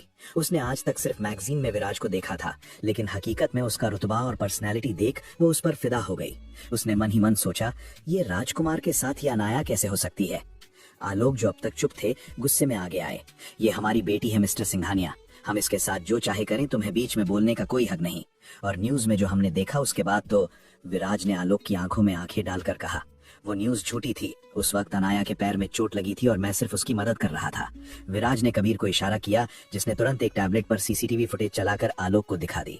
फुटेज में साफ दिख रहा था कि अनाया को चोट लगी थी और विराज उसकी मदद कर रहा था। सच्चाई जानकर आलोक का गुस्सा थोड़ा ठंडा हुआ, लेकिन शक अभी भी बाकी था। ठीक है, मान लिया वो वीडियो गलत था, आलोक ने सख्त लहजे में कहा, लेकिन दुनिया तो यही मानेगी कि मेरी बेटी गलत है। तुम इतने बड़े आदमी हो, तुम्हारा नाम तो साफ हो जाएगा, लेकिन मेरी बेटी की बदनामी का क्या? तुम्हारा उससे क्या रिश्ता है जो तुम उसकी इतनी तरफदारी कर रहे हो? पूरा माहौल थम गया। अनाया ने डरते हुए विराज की तरफ देखा। विराज ने एक पल के लिए सबकी नजरों को टटोला और फिर पूरी दुनिया के सामने ऐलान कर दिया, रिश्ता है और बहुत गहरा रिश्ता है। मैं अनाया से प्यार करता हूँ। ये सुनते ही अनाया के होश उड़ गए। कामिनी और तान्या के चेहरों का रंग उड़ गया। विराज ने आगे बढ़कर अनाया के कंधे पर हाथ रखा और कहा, अनाया सिर्फ मेरी है, मेरा प्यार, मेरा जुनून, मेरा सब कुछ। और अगर किसी ने, चाहे वो उसके अपने ही क्यों ना हो, उसे रुलाने की कोशिश की तो मैं दुनिया जला दूंगा। विराज का ऐलान सुनकर आलोक वर्मा सन्न रह गए। उन्हें विराज की आंखों में अनाया के लिए एक अजीब सी दीवानगी दिखी, जो डरावनी भी थी और सच्ची भी। मुझे खुशी है कि तुम अपनी बेटी को अपनाना चाहते हो, आलोक ने धीरे से कहा, लेकिन याद रखना उसका अतीत। विराज ने उनकी बात काट दी। मुझे उसके अतीत, वर्तमान या भविष्य से कोई फर्क नहीं पड़ता, मुझे बस अनाया चाहिए। और अब आप लोग जा सकते हैं। विराज के आदेश पर सिक्योरिटी गार्ड्स ने अनाया के परिवार को वहां से जाने के लिए कह दिया। कामिनी और तान्या न चाहते हुए भी वहां से चली गईं, लेकिन तान्या के दिमाग में अब विराज को पाने का फितूर सवार हो चुका था। जैसे ही वो लोग गए, विराज ने अनाया का हाथ पकड़ा और उसे खींचते हुए अपने कैबिन में ले गया। उसने अनाया को अपनी कुर्सी पर बिठाया और खुद उसके सामने टेबल पर बैठ गया। अनाया अभी भी सदमे में थी। तुमने ऐसा क्यों कहा? वो हकलाते हुए बोली। विराज उसके करीब आया, उसके चेहरे को अपने हाथों में भरा और उसकी आंखों में झांकते हुए बोला, क्योंकि ये सच है ब्लूबेरी, और मैं अपने सच को दुनिया से छुपाता नहीं हूँ। अनाया का दिल जोरों से धड़क रहा था। वो डर रही थी, लेकिन साथ ही उसे विराज के पास एक अजीब सी सुरक्षा भी महसूस हो रही थी। अनाया के गाल पर अभी भी थप्पड़ का निशान लाल था। विराज ने उसे देखा और उसकी आंखों में फिर से अंधेरा छाने लगा। उसने झुककर उस लाल निशान को अपने होठों से चूम लिया। अनाया सिहर उठी। विराज का स्पर्श इतना कोमल था कि अनाया का सारा दर्द पिघलने लगा। आज के बाद कोई तुम्हें चोट नहीं पहुंचाएगा, मैं भी नहीं, विराज फुसफुसाया। तभी विराज का फोन बजा। स्क्रीन पर माँ लिखा था। विराज ने फोन स्पीकर पर डाला। विराज, ये न्यूज क्या है? कौन है वो लड़की? सावित्री देवी की आवाज में चिंता थी। विराज ने अनाया की आंखों में देखते हुए मुस्कुराकर जवाब दिया, माँ, वो मेरी ब्लूबेरी है और बहुत जल्द आप उससे मिलेंगी। अनाया समझ गई कि अब वो विराज की दुनिया में पूरी तरह कैद हो चुकी है, एक ऐसी कैद से जिससे रिहाई की न तो कोई उम्मीद थी और शायद न ही अब कोई चाहत। विराज की कार सिंघानिया मैंशन के विशाल लोहे के गेट से अंदर दाखिल हुई। अनाया ने खिड़की से बाहर देखा और उसकी आंखें फटी की फटी रह गईं। ये घर नहीं, एक आधुनिक किला था। सफेद संगमरमर और सुनहरी नक्काशी से सजा ये महल इतना बड़ा था कि अनाया को लगा इसमें पूरा एक शहर समा सकता है। उसने दबी सी आवाज में पूछा, विराज, ये घर है या महल? इतने बड़े घर में आप लोग चलते चलते थकते नहीं? विराज ने उसकी मासूमियत पर मुस्कुराते हुए कहा, आदत हो जाती है ब्लूबेरी, और डरो मत, यहाँ मैं हूं ना। उसने अनाया का हाथ थामा और उसे अंदर ले गया। हॉल में जाह्नवी भाभी, पुरानी संध्या और सावित्री देवी बैठी थीं। विराज को एक लड़की का हाथ थामे अंदर आते देख जाह्नवी चहकते हुए ऊंची उछली और आकर अनाया को गले लगा लिया। तो ये है तुम्हारी ब्लूबेरी, बहुत खूबसूरत है जाह्नवी, जाह्नवी ने चहकते हुए कहा। अनाया ने सबका आशीर्वाद लिया। घर का माहौल अनाया की सोच से बिल्कुल अलग था। यहाँ अपनापन था जो उसे अपने घर में कभी नहीं मिला। थोड़ी देर बाद जाह्नवी ने डिनर की तैयारी शुरू की। अनाया, जिसे खाली बैठना पसंद नहीं था, ने मदद की पेशकश की। जाह्नवी ने बताया कि विराज को मीठे में खीर बहुत पसंद है। अनाया ने मुस्कुराते हुए खीर बनाने की जिम्मेदारी ले ली। वो किचन में ड्राई फ्रूट्स काट रही थी। पूरा ध्यान दूध उबालने में था। उसे पता ही नहीं चला कि कब विराज दबे पांव किचन में दाखिल हो गया। उसने पीछे से अनाया की कमर को अपनी मजबूत बाहों में जकड़ लिया और अपना चेहरा उसकी गर्दन के पास ले आया। अनाया सिहर उठी। विराज, छोड़िए, कोई देख लेगा, वो घबरा कर बोली। विराज ने उसकी गर्दन पर अपने होठों का स्पर्श करते हुए फुसफुसाया, कोई नहीं आएगा, जाह्नवी भाभी को मैंने बाहर भेज दिया है। अब यहाँ सिर्फ मैं हूँ, तुम हो और ये महकती हुई खीर। अनाया का दिल जोरों से धड़कने लगा। विराज की गर्म सांसें और उसकी नजदीकी अनाया को पिघला रही थी। वो खुद को छुड़ाना चाहती थी, लेकिन विराज की पकड़ सख्त थी। मेरा सारा वक्त, मेरा हर पल सिर्फ तुम्हारा है ब्लूबेरी, विराज ने उसके कान में कहा और फिर उसे छोड़कर वहां से निकल गया। अनाया को धड़कते दिल के साथ अकेला छोड़ गया। एपिसोड 22, एक हसीन शाम और कड़वा सच। रात को डाइनिंग टेबल पर पूरा परिवार इकट्ठा था। विक्रांत सिंघानिया भी वहां मौजूद था, लेकिन उसकी नजरों में विराज और अनाया के लिए सिर्फ जलन थी। अनाया ने डरते डरते खीर का कटोरा विराज के सामने रखा। विराज ने एक चम्मच खीर खाई और अपनी आंखें बंद कर लीं। स्वाद ने उसे मंत्रमुग्ध कर दिया था। उसने अनाया की तरफ देखा और सबके सामने कहा, लाजवाब, मन कर रहा है बनाने वाले के हाथ चूम लो। अनाया शर्म से लाल हो गई और जानवी भाभी ने विराज को कोहनी मारी। विक्रांत ये सब देख रहा था और अंदर ही अंदर कुढ़ रहा था। उसे डर था कि अगर विराज ने शादी कर ली तो जायदाद का वारिस आ जाएगा और उसका पत्ता कट जाएगा। डिनर के बाद सावित्री देवी ने विराज से कहा कि वो अनाया को घर दिखाए। विराज अनाया को लेकर अपने बेडरूम में गया। वो कमरा किसी राजा के कक्ष जैसा था। दीवार पर विराज की एक बड़ी पेंटिंग लगी थी। अनाया उस पेंटिंग को देखती रही, फिर बालकनी में गई जहाँ एक प्राइवेट स्विमिंग पूल था। वहां से देहरादून का नजारा बेहद खूबसूरत लग रहा था। विराज उसे लेकर छत पर गया जहाँ एक बड़ा झूला लगा था। दोनों वहां बैठ गए। ठंडी हवा चल रही थी। अनाया ने अपना सिर विराज के कंधे पर रखा, लेकिन उसके मन में एक तूफान चल रहा था। उसने हिम्मत करके पूछा, विराज, आप जानते हैं ना उस रात मेरे साथ क्या हुआ था? उस अजनबी ने मेरा सब कुछ छीन लिया। मैं उस इंसान से नफरत करती हूँ विराज। अगर वो कभी मेरे सामने आया तो मैं उसे जान से मार दूंगी। अनाया के शब्दों में इतनी नफरत थी कि विराज का दिल एक पल के लिए सहम गया। उसे जानता था कि वो अजनबी कोई और नहीं, वो खुद था। उसे पहली बार डर लगा, अनाया को खोने का डर। उसने अनाया का चेहरा अपनी हथेलियों में भरा और उसकी आंखों में झांकते हुए कहा, भूल जाओ सतीत को ब्लूबेरी, अब मैं हूं ना, मैं तुम्हारा वर्तमान हूं और भविष्य भी। कोई तुम्हें अब चोट नहीं पहुंचा सकता। अनाया ने नम आंखों से उसे देखा और गले लगा लिया। विराज ने उसे बाहों में तो भर लिया, लेकिन उसकी रूह कांप रही थी। वो जानता था कि जिस दिन ये राज खुलेगा कयामत आ जाएगी। एपिसोड 23, विश्वासघात का वीडियो। विराज ने अनाया को उसके अपार्टमेंट के नीचे छोड़ा और माथे को चूमकर विदा किया। कल मिलते हैं मिसेस फ्यूचर सिंघानिया, उसने मुस्कुराते हुए कहा और चला गया। अनाया अपने फ्लैट में आई। उसका दिल आज बहुत खुश था। उसे लग रहा था कि जिंदगी उसे एक और मौका दे रही है। वो सोने की तैयारी ही कर रही थी कि डोरबेल बजी। उसने घड़ी देखी, रात के 11 बज रहे थे। उसे लगा शायद विराज वापस आया होगा। उसने उत्साह में दरवाजा खोला, लेकिन सामने विराज नहीं, विक्रांत सिंघानिया खड़ा था। अनाया हैरान रह गई। विक्रांत सर, आप यहाँ इतनी रात को? उसने पूछा। विक्रांत के चेहरे पर एक बनावटी घबराहट थी। उसने कहा, माफ करना अनाया, लेकिन बात ही ऐसी है कि मैं सुबह तक का इंतजार नहीं कर सकता था। मुझे तुम्हें विराज के बारे में कुछ बताना है जो उसने तुमसे छुपाया है। अनाया ने उसे अंदर बुलाया। विक्रांत सोफे पर बैठा और उसने अपनी चाल चली। अनाया, तुम्हें याद है उस होटल की रात जब तुम्हारा रेप हुआ था? अनाया के जख्म फिर हरे हो गए।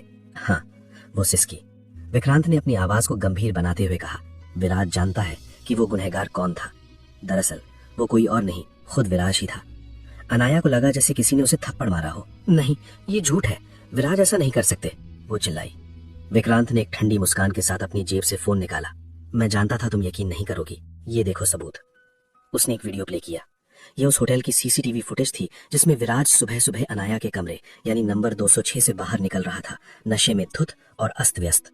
अनाया के हाथों से फोन गिर गया। जिस इंसान को उसने अपना मसीहा समझा, जिससे उसने प्यार किया, वही उसका गुनहगार निकला। वही इंसान जिसने उसकी इज्जत लूटी और फिर महान बनकर उसे सहारा दिया। अनाया का दिल कांच की तरह बिखर गया। विक्रांत ने अपना काम कर दिया था। फैसला तुम्हारा है, वो तुम्हें इस्तेमाल कर रहा है, कहकर वो वहां से चला गया। अनाया वहीं जमीन पर बैठ गई। नफरत और धोखे की आग में उसका प्यार जलकर राख हो रहा था। उसने उसी वक्त फैसला किया कि वो विराज की जिंदगी से हमेशा के लिए दूर चली जाएगी, इतनी दूर कि उसकी परछाई भी उस तक न पहुंच सके। एपिसोड 24, नन्ही परछाइयां। 5 साल बीत चुके थे। वक्त के पहिए ने कई निशान मिटा दिए थे, लेकिन कुछ जख्म अब भी हरे थे। हिमाचल प्रदेश की खूबसूरत वादियों में बसा पालमपुर शहर अपनी शांत सुबह के साथ जाग रहा था। एक छोटे लेकिन बेहद खूबसूरत घर के आंगन में राघव जी, जो अनाया के मुंह बोले पिता थे, जिन्होंने उसे 5 साल पहले मिले थे, अखबार पढ़ रहे थे, जबकि उनकी पत्नी सुमित्रा जी उन्हें डांट रही थी। अरे बस भी कीजिए, सुबह सुबह खबरों में घुस जाते हैं, नाश्ते का भी होश नहीं रहता, सुमित्रा जी ने नकली गुस्से से कहा। राघव जी मुस्कुराए। सुमित्रा, तुम तो बस अनाया का इंतजार कर रही हो ताकि हम दोनों की क्लास लगा सको। तभी घर के अंदर से एक सुरीली आवाज आई। बिल्कुल सही कहा पापा। अनाया ट्रे में चाय और नाश्ता लिए बाहर आई। 5 सालों में अनाया बदल चुकी थी। अब वो डरी सहमी लड़की नहीं थी, बल्कि एक जिम्मेदार माँ और एक आत्मनिर्भर औरत बन चुकी थी। उसने मेज पर नाश्ता रखा। राघव जी ने पकौड़ों की तरफ हाथ बढ़ाया ही था कि अनाया ने उनका हाथ पकड़ लिया। पापा, आपका शुगर लेवल याद है ना? ये पकौड़े नहीं, ये दलिया आपके लिए है, अनाया ने सख्त मगर प्यार भरे लहजे में कहा। राघव जी ने बच्चों जैसा मुंह बना लिया, जिसे देखकर सुमित्रा जी हंस पड़ी। तभी धड़ाम की आवाज आई और उसके बाद रोने की आवाज। अनाया दौड़कर अंदर गई। वहां एक 4 साल की बेहद प्यारी बच्ची मायरा जमीन पर गिरी हुई थी और रो रही थी। अनाया ने उसे गोद में उठाया। ओहो मेरी ड्रामा क्वीन, बस करो, चींटी मर गई होगी तुम्हारे गिरने से। मायरा ने तुरंत रोना बंद किया और अपनी बड़ी बड़ी नीली आंखों से देखते हुए बोली, मम्मा चींटी नहीं मरी, मेरे घुटने पे चोट लगी है, मुझे मिस्टर चॉकलेट चाहिए तभी ठीक होगा। अनाया हंसी। ये बच्ची बिल्कुल अपने पिता पर गई थी, जिद्दी और अपनी बात मनवाने में माहिर। दूसरी तरफ कमरे के एक कोने में 4 साल का अहान रणवीर अपनी किताबों में खोया हुआ था। वो अपनी उम्र से कहीं ज्यादा समझदार और गंभीर था। उसके माथे पर हमेशा एक शिकन रहती थी, बिल्कुल विराज सिंघानिया की तरह। अनाया उसके पास गई और उसके बालों में हाथ फेरते हुए बोली, अहान बेटा, थोड़ा खेल भी लिया करो, हर वक्त पढ़ाई। अहान ने किताब से नजरें हटाई और सपाट आवाज में कहा, मम्मा मुझे बड़ा होकर बहुत ताकतवर बनना है, ताकि मैं आपको दुनिया की हर तकलीफ से बचा सकूं, खासकर उस इंसान से जिसने आपको रुलाया है। अहान के शब्दों ने अनाया को सन्न कर दिया। उसे नहीं पता था कि नफरत का वो बीज जो उसने अनजाने में बोया था, वो इतनी जल्दी पेड़ बन रहा है। एपिसोड 25 अतीत की दस्तक। देहरादून सिंघानिया कॉरपोरेशन की इमारत अब और भी ऊंची और भव्य हो चुकी थी, बिल्कुल उसके मालिक विराज सिंघानिया के अहंकार की तरह। केबिन में सन्नाटा था, जिसे सिर्फ विराज की कलम की खटर पटर तोड़ रही थी। 5 सालों में विराज पत्थर बन चुका था। उसके चेहरे से मुस्कान गायब हो चुकी थी, बची थी तो सिर्फ एक खूंखार गंभीरता। तभी कबीर वरुण केबिन में दाखिल हुआ। वो थोड़ा घबराया हुआ था। विराज ने बिना सिर उठाए पूछा, ढूंढ पाया उसे? ये सवाल पिछले 5 सालों से कबीर की दिनचर्या का हिस्सा था और जवाब हमेशा ना होता था। कबीर ने सिर झुका लिया। विराज ने कलम मेज पर पटकी और दहाड़ा, तो यहाँ क्या कर रहे हो? जाओ और ढूंढो, वो पाताल में भी होगी तो मुझे चाहिए। उधर पालमपुर में अनाया के फोन की घंटी बजी। स्क्रीन पर संजना का नाम था। संजना अनाया की मुंह बोली बहन थी, जो पिछले कुछ समय से बाहर नौकरी कर रही थी। हेलो संजना, कैसी हो? अनाया ने पूछा। दूसरी तरफ से संजना की घबराई हुई आवाज आई, अनाया मुझे तुम्हारी जरूरत है, पापा की तबीयत ठीक नहीं रहती और यहाँ देहरादून में मुझे तुम्हारी मदद चाहिए, प्लीज बच्चों को लेकर यहाँ आ जाओ। अनाया का दिल देहरादून का नाम सुनते ही धड़कने लगा। ये वही शहर था जहाँ उसके सपने और दिल दोनों टूटे थे। देहरादून? संजना तुम जानती हो मैं वहाँ वापस नहीं आ सकती, अनाया ने कांपते हुए कहा। संजना प्लीज, यहाँ बहुत अच्छे स्कूल हैं बच्चों के लिए और मुझे सचमुच तुम्हारी जरूरत है। अतीत से कब तक भागोगी? तुम्हें सामना करना ही होगा। राघव और सुमित्रा ने संजना का पक्ष लिया। अनाया और मायरा की पढ़ाई और बेहतर भविष्य के लिए अनाया को झुकना पड़ा। उसने भारी मन से देहरादून जाने का फैसला किया, ये जानते हुए कि वो शेर की मांद में वापस जा रही है। उसे नहीं पता था कि नियति ने उसके और विराज के पुनर्मिलन की बिसात बिछा दी है। एपिसोड 26 अनजाना सामना। ट्रेन देहरादून स्टेशन पर रुकी। अनाया ने अहान और मायरा का हाथ कस कर पकड़ा हुआ था। शहर की हवा में वही पुरानी महक थी जिसने अनाया की पुरानी यादें ताजा कर दी थी। स्टेशन के बाहर संजना उनका इंतजार कर रही थी। वो दौड़कर आई और मायरा को गोद में उठा लिया। ओ माय गॉड, मेरी छोटी सी गुड़िया कितनी बड़ी हो गई है, संजना चहकी। अहान ने अपनी मासी को एक गंभीर नजर से देखा और कहा, मासी मायरा को नीचे उतारिए, वो अब बच्चा नहीं है। संजना अहान के एटीट्यूड को देखकर हैरान रह गई। बाप रे, ये तो छोटा पैकेट बड़ा धमाका है। बिल्कुल वो विराज कहना ही वाली थी कि रुक गई। संजना टैक्सी ली और उन्हें अपने फ्लैट पर ले गई। रास्ते में अनाया की नजरें शहर की सड़कों को टटोल रही थी, डर रही थी कि कहीं वो चेहरा दोबारा न दिख जाए, लेकिन किस्मत को कुछ और ही मंजूर था। अगले दिन अनाया बच्चों की एडमिशन के लिए सनशाइन स्कूल गई। फॉर्म भरते वक्त मायरा बोर होकर गार्डन में चली गई। वहाँ एक छोटा सा पपी था। मायरा उसे पकड़ने दौड़ी लेकिन गिर गई और रोने लगी। तभी वहाँ एक काली मर्सिडीज आकर रुकी। कार से विराज सिंघानिया उतरा। वो अपनी कथित बेटी कियारा आरुषि के एडमिशन के सिलसिले में आया था। उसे किसी बच्चे के रोने की आवाज आई। विराज, जिसे बच्चों का रोना सख्त नापसंद था, आवाज की दिशा में बढ़ा। उसने देखा एक छोटी बच्ची जमीन पर गिरकर रो रही है। एक अजीब सी कशिश ने उसे बच्ची की तरफ खींचा। वो घुटनों के बल बैठा और मायरा को उठाया। जैसे ही मायरा ने अपनी नीली आंखें ऊपर उठाई, विराज का दिल एक पल के लिए थम गया। वो आंखें बिल्कुल उसके ब्लूबेरी जैसी थी। चुप हो जाओ प्रिंसेस, स्ट्रॉन्ग गर्ल्स रोती नहीं, विराज ने उसे चुप कराते हुए कहा। उसने अपनी जेब से एक सिल्क का रुमाल निकालकर मायरा के आंसू पोंछे। मायरा चुप हो गई और मासूमियत से बोली, आप कौन हैं? आप तो बहुत हैंडसम हैं, बिल्कुल मिस्टर हॉट जैसे। विराज पहली बार 5 साल में मुस्कुराया, लेकिन ये मुस्कान तब गायब हो गई जब पीछे से एक सख्त आवाज आई, मेरी बहन से दूर रहिए मिस्टर। विराज ने पलट कर देखा। सामने 4 साल का आहान खड़ा था, जिसकी आंखों में विराज के लिए गजब का गुस्सा था। बाप और बेटे का यह पहला सामना था जहां नफरत और खून का रिश्ता आमने सामने खड़ा था। एपिसोड 27 नफरत की दीवार और खून का रिश्ता। स्कूल के गेट पर सन्नाटा था, लेकिन विराज सिंघानिया के मन में शोर मच रहा था। वो अपनी जगह पर बुत बना खड़ा था। उसकी नजरें उस दिशा में जमी थी जिधर वो छोटा लड़का आहान अपनी बहन मायरा को हाथ पकड़े ले गया था। 4 साल के बच्चे की आंखों में इतना गुस्सा, इतना एटीट्यूड। विराज को ऐसा लगा जैसे वो किसी आईने में अपने ही बचपन को देख रहा हो। छोटा पैकेट, बड़ा धमाका, विराज ने बुदबुदाया। उसके चेहरे पर एक फीकी मुस्कान आ गई, लेकिन फिर उसे ब्लूबेरी अनाया की याद आई। क्या उसका बेटा भी ऐसा ही होता? दूसरी तरफ क्लासरूम के अंदर आहान ने मायरा का हाथ छोड़ा और उसे अपनी सीट पर बिठा दिया। मायरा अभी भी सुबक रही थी, लेकिन उसकी आंखों में चमक थी। भाई, वो मिस्टर हॉट कितने अच्छे थे ना, उन्होंने मुझे चॉकलेट भी दी, मायरा ने मासूमियत से कहा। आहान ने उसे घूर कर देखा। उसकी भौहें तनी हुई थी। मायरा, मम्मा ने क्या कहा है? अजनबियों से बात नहीं करनी चाहिए, और वो आदमी मुझे पसंद नहीं आया। उसकी आंखों में कुछ अजीब था। आहान ने गंभीरता से कहा। मायरा ने मुंह फुला लिया। आप तो बस जलते हो क्योंकि वो आपसे ज्यादा हैंडसम है। आहान ने कोई जवाब नहीं दिया, बस खिड़की से बाहर उस काली मर्सिडीज को जाते हुए देखता रहा। उसके बालमन में एक अनजाना डर बैठ गया था कि कहीं वो आदमी उसकी मम्मा को उससे छीन ना ले। दोपहर में जब संजना कीर्ति बच्चों को लेने स्कूल आई तो उसने देखा कि आहान का मूड उखड़ा हुआ है। क्या हुआ मेरे शेर को, आज किसने पंगा लिया? संजना ने मजाक में पूछा। आहान ने चुप्पी साधे रखी, लेकिन मायरा चहक उठी। मासी, आज हमें एक मिस्टर हॉट मिले थे, वो बहुत अमीर हैं, उनके पास बड़ी गाड़ी है और वो बहुत अच्छे हैं। संजना हंसी। अच्छा, चलो घर चलकर मम्मा को बताना। लेकिन आहान ने मायरा का हाथ दबाया, उसे चुप रहने का इशारा किया। वो नहीं चाहता था कि अनाया को इस बारे में पता चले और वो परेशान हो। घर पहुंचकर अनाया ने बच्चों को गले लगाया। आहान की खामोशी उसे खटक रही थी, लेकिन उसने सोचा शायद स्कूल का पहला दिन था इसलिए थका होगा। उसे नहीं पता था कि उसका अतीत उसकी दहलीज तक आ पहुंचा है। एपिसोड 28, सुराग और साजिश। अगले दिन सिंघानिया कॉर्पोरेशन में माहौल गर्म था। विराज अपने केबिन में एक घायल शेर की तरह टहल रहा था। कल रात समीरा ने घर में तमाशा खड़ा कर दिया था। उसने शिकायत की थी कि स्कूल में किसी बदतमीज लड़के ने उसकी बेटी कियारा आरुषि को धक्का दिया है। विराज जानता था कि कियारा झूठ बोल रही है, लेकिन वो बहस नहीं करना चाहता था। उसका दिमाग सिर्फ उन 2 बच्चों आहान और मायरा पर अटका हुआ था। उसने इंटरकॉम का बटन दबाया। कबीर, मेरे केबिन में आओ अभी। कबीर फाइलें लेकर दौड़ता हुआ आया। जी सर, उसने हफ्ते हुए पूछा। विराज ने अपनी कुर्सी घुमाई और खिड़की से बाहर देखते हुए कहा। कबीर, सनशाइन स्कूल में 2 बच्चे पढ़ते हैं, आहान और मायरा। मुझे उनकी पूरी कुंडली चाहिए, उनके माता पिता कौन है, कहाँ रहते हैं, सब कुछ। और हाँ, ये काम आज शाम तक हो जाना चाहिए। कबीर हैरान था। विराज सिंघानिया को 2 छोटे बच्चों में क्या दिलचस्पी हो सकती है, लेकिन सवाल पूछने की हिम्मत उसमें नहीं थी। जी सर, हो जाएगा, कहकर वो निकल गया। कबीर खुद परेशान था। वो पिछले 5 सालों से अनाया को ढूंढ रहा था, और अब ये नया काम। उसे क्या पता था कि ये दोनों काम एक ही सिक्के के 2 पहलू हैं। उसी शाम कबीर एक कैफे में कॉफी पी रहा था, तभी उसकी नजर संजना पर पड़ी। संजना अपनी बहन अनाया के लिए नौकरी ढूंढने में मदद कर रही थी। कबीर और संजना अक्सर ऑफिस में टकराते रहते थे और उनके बीच एक खट्टी मीठी नोकझोंक चलती रहती थी। कबीर उसके पास गया। हे संजना, तुम यहाँ ऑफिस नहीं आई आज? संजना ने उसे देखा और मुस्कुराई। अरे कबीर सर, वो मेरी बहन आई है ना, उसके बच्चों के एडमिशन और उसकी जॉब के चक्कर में छुट्टी ली थी। कबीर के कान खड़े हो गए। बहन? कौन सी बहन और बच्चे? उसने उत्सुकता से पूछा। संजना ने बिना सोचे बोल दिया। अरे वही अनाया, उसके 2 जुड़वा बच्चे हैं, आहान और मायरा। बहुत शैतान है दोनों। कबीर के हाथ से कॉफी का कप गिरते गिरते बच गया। अनाया, आहान, मायरा, नाम दिमाग में गूंजने लगे। उसे विराज का आदेश याद आया। तो वो बच्चे अनाया के हैं, इसका मतलब अनाया शहर में है। कबीर का दिल जोरों से धड़कने लगा। उसे समझ नहीं आ रहा था कि वो खुश हो या डरे।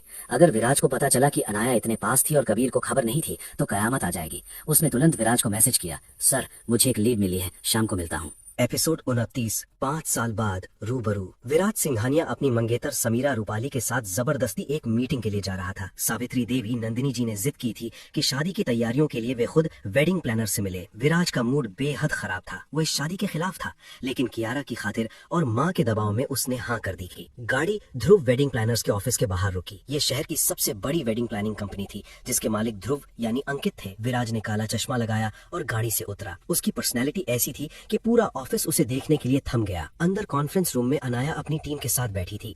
आज उसका यहाँ दूसरा दिन था। ध्रुव ने उसे भी इस बड़ी मीटिंग में शामिल किया था ताकि वो काम सीख सके। गाइस, क्लाइंट बहुत वीआईपी हैं, कोई गलती नहीं होनी चाहिए। ध्रुव ने सबको चेतावनी दी। अनाया अपने नोटपैड पर कुछ लिख रही थी। उसका दिल बेवजह घबरा रहा था। उसे लग रहा था जैसे कोई तूफान आने वाला है। तभी कॉन्फ्रेंस रूम का दरवाजा खुला। विराज सिंघानिया अंदर दाखिल हुआ। उसके साथ कबीर और कुछ बॉडीगार्ड्स थे। जैसे ही विराज ने कमरे में कदम रखा, उसे हवा में एक जानी पहचानी खुशबू महसूस हुई।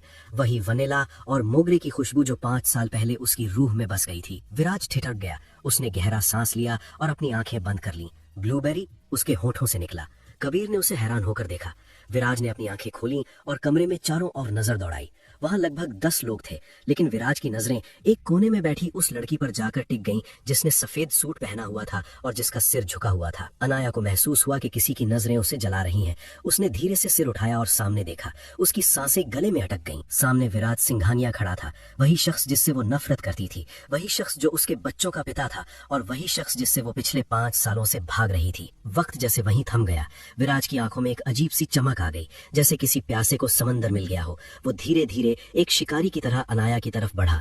पूरा कमरा सन्न था। विराज अनाया की कुर्सी के पास जाकर रुका, टेबल पर दोनों हाथ रखे और झुककर उसकी आंखों में झांकते हुए भारी आवाज में बोला, तो आखिरकार तुम मिल ही गई मिस अनाया वर्मा, या मैं कहूँ मेरी ब्लूबेरी। अनाया का शरीर कांपने लगा। उसके हाथ से पेन छूटकर गिर गया। 5 साल का फासला एक पल में मिट गया था, लेकिन इस बार डर के साथ साथ नफरत भी थी। एपिसोड 30, खामोशी का शोर और पुरानी पहचान। कॉन्फ्रेंस रूम में एक अजीब सा सन्नाटा छाया हुआ था, इतना गहरा कि अगर सुई भी गिरती तो उसकी आवाज सुनाई देती। विराज सिंघानिया की तीखी नजरें अनाया के झुके हुए चेहरे पर जमी थी। अनाया का दिल इतनी जोर से धड़क रहा था कि उसे डर था कि कहीं उसकी धड़कनें पूरे कमरे में गूंज ना जाए। ध्रुव ने इस तनाव को महसूस किया। उसने हैरान होकर कभी विराज को देखा तो कभी अनाया को। हिम्मत जुटाकर ध्रुव ने पूछा, सर क्या आप अनाया को जानते हैं? विराज के चेहरे पर एक रहस्यमयी और क्रूर मुस्कान तैर गई। उसने अनाया से नजरें हटाए बिना अपनी भारी और रौबदार आवाज में कहा, जानता हूँ मिस्टर ध्रुव, मैं मिस अनाया को उससे बेहतर जानता हूँ जितना वो खुद को जानती हैं। ये सुनते ही अनाया ने घबराकर ऊपर देखा। विराज आगे बढ़कर अनाया की कुर्सी के हत्थे पर हाथ रखकर झुककर उसकी आंखों में झांकते हुए कहा, क्यों मिस वर्मा, क्या आप अपने पुराने बॉस को भूल गईं या फिर याददाश्त कमजोर हो गई? कमरे में मौजूद हर शख्स हैरान था। कबीर ने स्थिति को संभालते हुए ध्रुव से कहा, दरअसल अनाया मैम 5 साल पहले सिंघानिया कॉर्पोरेशन में सर की पर्सनल असिस्टेंट थी, लेकिन फिर अचानक बिना बताए नौकरी छोड़ दी। ध्रुव ने अनाया की तरफ देखा। उसकी आंखों में सवाल थे। अनाया, तुमने तो ये कभी मेंशन नहीं किया। अनाया के पास कोई जवाब नहीं था। उसका गला सूख रहा था। विराज ने अपनी कुर्सी खींची और अनाया के बिल्कुल सामने बैठ गया। शायद मिस वर्मा को पुरानी बातें याद करना पसंद नहीं, लेकिन मुझे पुरानी चीजें और पुराने लोग कभी नहीं भूलते, और अब मेरी शादी की जिम्मेदारी भी इसी टीम पर होगी, खासकर मिस अनाया पर। एपिसोड 31, वॉशरूम में अतीत का सामना। मीटिंग के दौरान अनाया का दम घुटने लगा था। विराज की हर बात, हर इशारा उसी की तरफ था। वो अब और बर्दाश्त नहीं कर सकती थी। एक्सक्यूज मी सर, मैं वॉशरूम होकर आती हूँ, अनाया ने कांपती आवाज में कहा और तेजी से कमरे से बाहर निकल गई। वो कॉरिडोर में लगभग दौड़ती हुई वॉशरूम में घुसी और बेसिन पर जाकर ठंडा पानी से अपना चेहरा धोने लगी। आईने में उसका चेहरा पीला पड़ चुका था। नहीं, वो वापस नहीं आ सकता। वो मेरी जिंदगी बर्बाद नहीं कर सकता। अनाया खुद को समझाने की कोशिश कर रही थी। उसे अपने बच्चों अहान और मायरा का ख्याल आया और डर ने उसे जकड़ लिया। तभी वॉशरूम के दरवाजे पर एक क्लिक की आवाज आई। अनाया ने पलटकर देखा तो उसकी रूह कांप गई। दरवाजा लॉक हो चुका था और वहां विराज खड़ा था, अपनी जेबों में हाथ डाले उसी शिकारी वाली मुस्कान के साथ। वो धीरे धीरे अनाया की तरफ बढ़ा। अनाया पीछे हटती गई, यहाँ तक कि उसकी पीठ दीवार से जा लगी। विराज ने अपने दोनों हाथ दीवार पर रखे उसे कैद कर लिया और फुसफुसाते हुए कहा, कहाँ भाग रही हो ब्लूबेरी? 5 साल पहले भी तुम ऐसे ही भागी थी, मुझे बिना बताए। अनाया ने पूरी ताकत से उसे धक्का देने की कोशिश की, लेकिन विराज अपनी जगह से हिला तक नहीं। क्यों? तुम्हें मुझसे इतनी नफरत क्यों है? विराज ने उसकी आंखों में झांकते हुए पूछा। अनाया का सब्र टूट गया। उसकी आंखों से आंसू बह निकले और वो चीखी, नफरत? हाँ, मैं आपसे नफरत करती हूँ मिस्टर सिंघानिया, क्योंकि आप एक जानवर हैं। आपने उस रात मेरा रेप किया था। मेरी जिंदगी, मेरा सम्मान, मेरा परिवार, सब कुछ छीन लिया आपने, और अब आप फिर मेरे सामने खड़े हैं। अनाया के ये शब्द विराज के लिए किसी बम धमाके से कम नहीं थे। रेप? उसे तो लगा था कि वो रात उनकी सहमति से गुजरी थी, या कम से कम अनाया उसे चाहती थी। विराज का चेहरा सख्त हो गया। मैंने तुम्हारा रेप नहीं किया था अनाया, मैं होश में नहीं था, लेकिन मैं इतना भी नहीं गिर सकता। विराज ने सफाई देने की कोशिश की, लेकिन अनाया सुनने के लिए तैयार नहीं थी। एपिसोड 32, धमकी और एक नया खेल। अनाया का गुस्सा और दर्द बह रहा था। आप झूठ बोल रहे हैं, आप एक रेपिस्ट हैं, अनाया ने चिल्लाकर कहा और गुस्से में अपना हाथ उठाया। लेकिन इससे पहले कि उसका थप्पड़ विराज के गाल तक पहुंचता, विराज ने हवा में ही उसकी कलाई पकड़ ली। उसकी पकड़ लोहे जैसी सख्त थी। विराज की आंखों में अब पछतावा नहीं, बल्कि एक खतरनाक जुनून था। उसने अनाया को अपनी ओर खींचा और सख्त लहजे में कहा, अपनी जबान और हाथ दोनों काबू में रखो अनाया। मैं रणविजय विराज सिंघानिया हूँ। मैंने जो किया या नहीं किया उसकी सफाई में नहीं देता, लेकिन एक बात कान खोलकर सुन लो, तुम मेरी थी, मेरी हो और मेरी ही रहोगी। विराज ने अनाया को छोड़ा और दरवाजे की तरफ बढ़ा। दरवाजा खोलने से पहले वो रुका और बिना पीछे मुड़े बोला, और हाँ, भागने की कोशिश मत करना। पिछली बार मुझे तुम्हारे बारे में पता नहीं था, इसलिए तुम गायब हो गई, लेकिन इस बार मेरी नजरें तुम पर हैं। अगर तुमने शहर छोड़ने या छुपने की कोशिश की तो मैं इस पूरे शहर को ही जला दूंगा। और सुना है तुम्हारे पास कोई परिवार भी है, उनके लिए ही सही समझदारी से काम लेना। ये धमकी नहीं, एक वादा था। विराज वहां से निकल गया, अनाया को उसी बंद कमरे में सिसकता छोड़कर। अनाया जब बाहर निकली तो वो टूट चुकी थी। उसने किसी तरह खुद को संभाला और अपना बैग लेकर ऑफिस से भाग गई। उसे अब सिर्फ अपने बच्चों की चिंता थी। क्या विराज को आहान और मायरा के बारे में पता है? ये सवाल उसे अंदर ही अंदर खाए जा रहा था। उधर विराज अपनी कार में बैठा था, कबीर ड्राइविंग सीट पर था। विराज ने खिड़की से बाहर देखते हुए कहा, कबीर, पता लगाओ कि अनाया इन 5 सालों में कहाँ थी और उसके साथ और कौन है। मुझे एक एक पल का हिसाब चाहिए। कबीर ने रियर व्यू मिरर में अपने बॉस को देखा और सिर हिला दिया। खेल अब शुरू हुआ था। एक तरफ नफरत की आग थी तो दूसरी तरफ जुनून का सैलाब। एपिसोड 33, अधूरी मुलाकातें और दबे हुए जज्बात। विराज सिंघानिया के साथ वॉशरूम में हुई उस तीखी और दिल दहला देने वाली मुलाकात के बाद अनाया यानी इशिका के लिए ऑफिस में एक पल भी रुकना मुश्किल हो रहा था। उसका अतीत, जिससे वो पिछले 5 सालों से भाग रही थी, आज उसके सामने एक पहाड़ बनकर खड़ा हो गया था। मीटिंग खत्म होते ही अनाया ने अपना बैग उठाया और तेज कदमों से ऑफिस के बाहर निकल गई। शाम ढल चुकी थी और सड़कों पर हल्का ट्रैफिक था। वो सड़क के किनारे चलते हुए अपनी उखड़ी हुई सांसों को काबू करने की कोशिश कर रही थी। उसका दिमाग सुन्न हो चुका था। विराज की वो दीवानगी, उसका हक जताना और वो धमकी कि अगर तुमने भागने की कोशिश की तो मैं शहर जला दूंगा, ये सब बातें उसके कानों में गूंज रही थीं। अनाया खुद से ही बड़बड़ा रही थी कि वो अब यहाँ एक पल भी नौकरी नहीं कर सकती। उसे अपने बच्चों आहान और मायरा को लेकर कहीं दूर जाना होगा, लेकिन कहाँ? विराज की पहुंच हर जगह थी। तभी उसके पास एक चमकती हुई कार आकर रुकी। अनाया ने चौंक कर देखा तो ड्राइविंग सीट पर ध्रुव यानी अंकित बैठा था। ध्रुव, जो अनाया की सादगी और काम के प्रति लगन को देखकर पहले ही दिन से उसकी ओर आकर्षित था, ने शीशा नीचा किया और मुस्कुराते हुए कहा, अनाया, तुम अभी तक यहीं हो? आओ बैठो, मैं तुम्हें घर छोड़ देता हूँ। वैसे भी काफी रात हो गई है और यहाँ ऑटो मिलना मुश्किल होगा। अनाया ने ध्रुव की आंखों में एक सज्जनता देखी जो विराज के जुनून से बिल्कुल अलग थी। लेकिन इस वक्त वो किसी भी मर्द पर भरोसा करने की हालत में नहीं थी, खासकर तब जब उसका बॉस विराज सिंघानिया हो। उसने विनम्रता से इनकार करते हुए कहा, नहीं सर, शुक्रिया। मेरी बहन संजना आगे वाले मोड़ पर मेरा इंतजार कर रही है, हम साथ ही घर जाएंगे। ध्रुव के चेहरे पर मायूसी छा गई। वो अनाया के साथ कुछ वक्त बिताना चाहता था, उसे जानना चाहता था, लेकिन अनाया की ना ने उसके अरमानों पर पानी फेर दिया। उसने एक फीकी मुस्कान के साथ कहा, कोई बात नहीं अनाया, अपना ख्याल रखना। कार आगे बढ़ गई और ध्रुव रियर व्यू मिरर में अनाया को तब तक देखता रहा जब तक वो ओझल नहीं हो गई। कुछ दूर चलने के बाद अनाया को संजना मिल गई। संजना को देखते ही अनाया की आंखों में फिर से नमी आ गई। संजना ने उसे गले लगा लिया और पूछा, क्या हुआ अनाया, तुम इतनी डरी हुई क्यों लग रही हो? अनाया ने कुछ नहीं कहा, बस इतना बोली, घर चलो संजना, मुझे बच्चों के पास जाना है, मुझे बहुत घबराहट हो रही है। दोनों बहनें ऑटो में बैठकर घर की ओर चल पड़ी, लेकिन अनाया का दिल अब भी जोरों से धड़क रहा था, ये सोचकर कि क्या विराज को उसके बच्चों के बारे में पता चल गया है। एपिसोड 34, मासूमियत का खुलासा। अनाया और संजना जब घर पहुंचे तो माहौल थोड़ा तनावपूर्ण था। घर के अंदर घुसते ही अनाया की नजर मायरा पर पड़ी, जो सोफे पर बैठी अपने पैर को सहला रही थी। उसके घुटने पर पट्टी बंधी पड़ी थी। अनाया का दिल मुंह को आ गया। वो दौड़कर मायरा के पास गई और उसे गोद में भर लिया। मायरा, क्या हुआ मेरी जान, ये चोट कैसे लगी? अनाया ने घबराहट में पूछा। पास में ही बैठे आहान ने अपनी माँ को देखा और गुस्से में अपनी छोटी सी मुट्ठी भींच ली। वो अपनी माँ को परेशान नहीं करना चाहता था, इसलिए चुप रहा।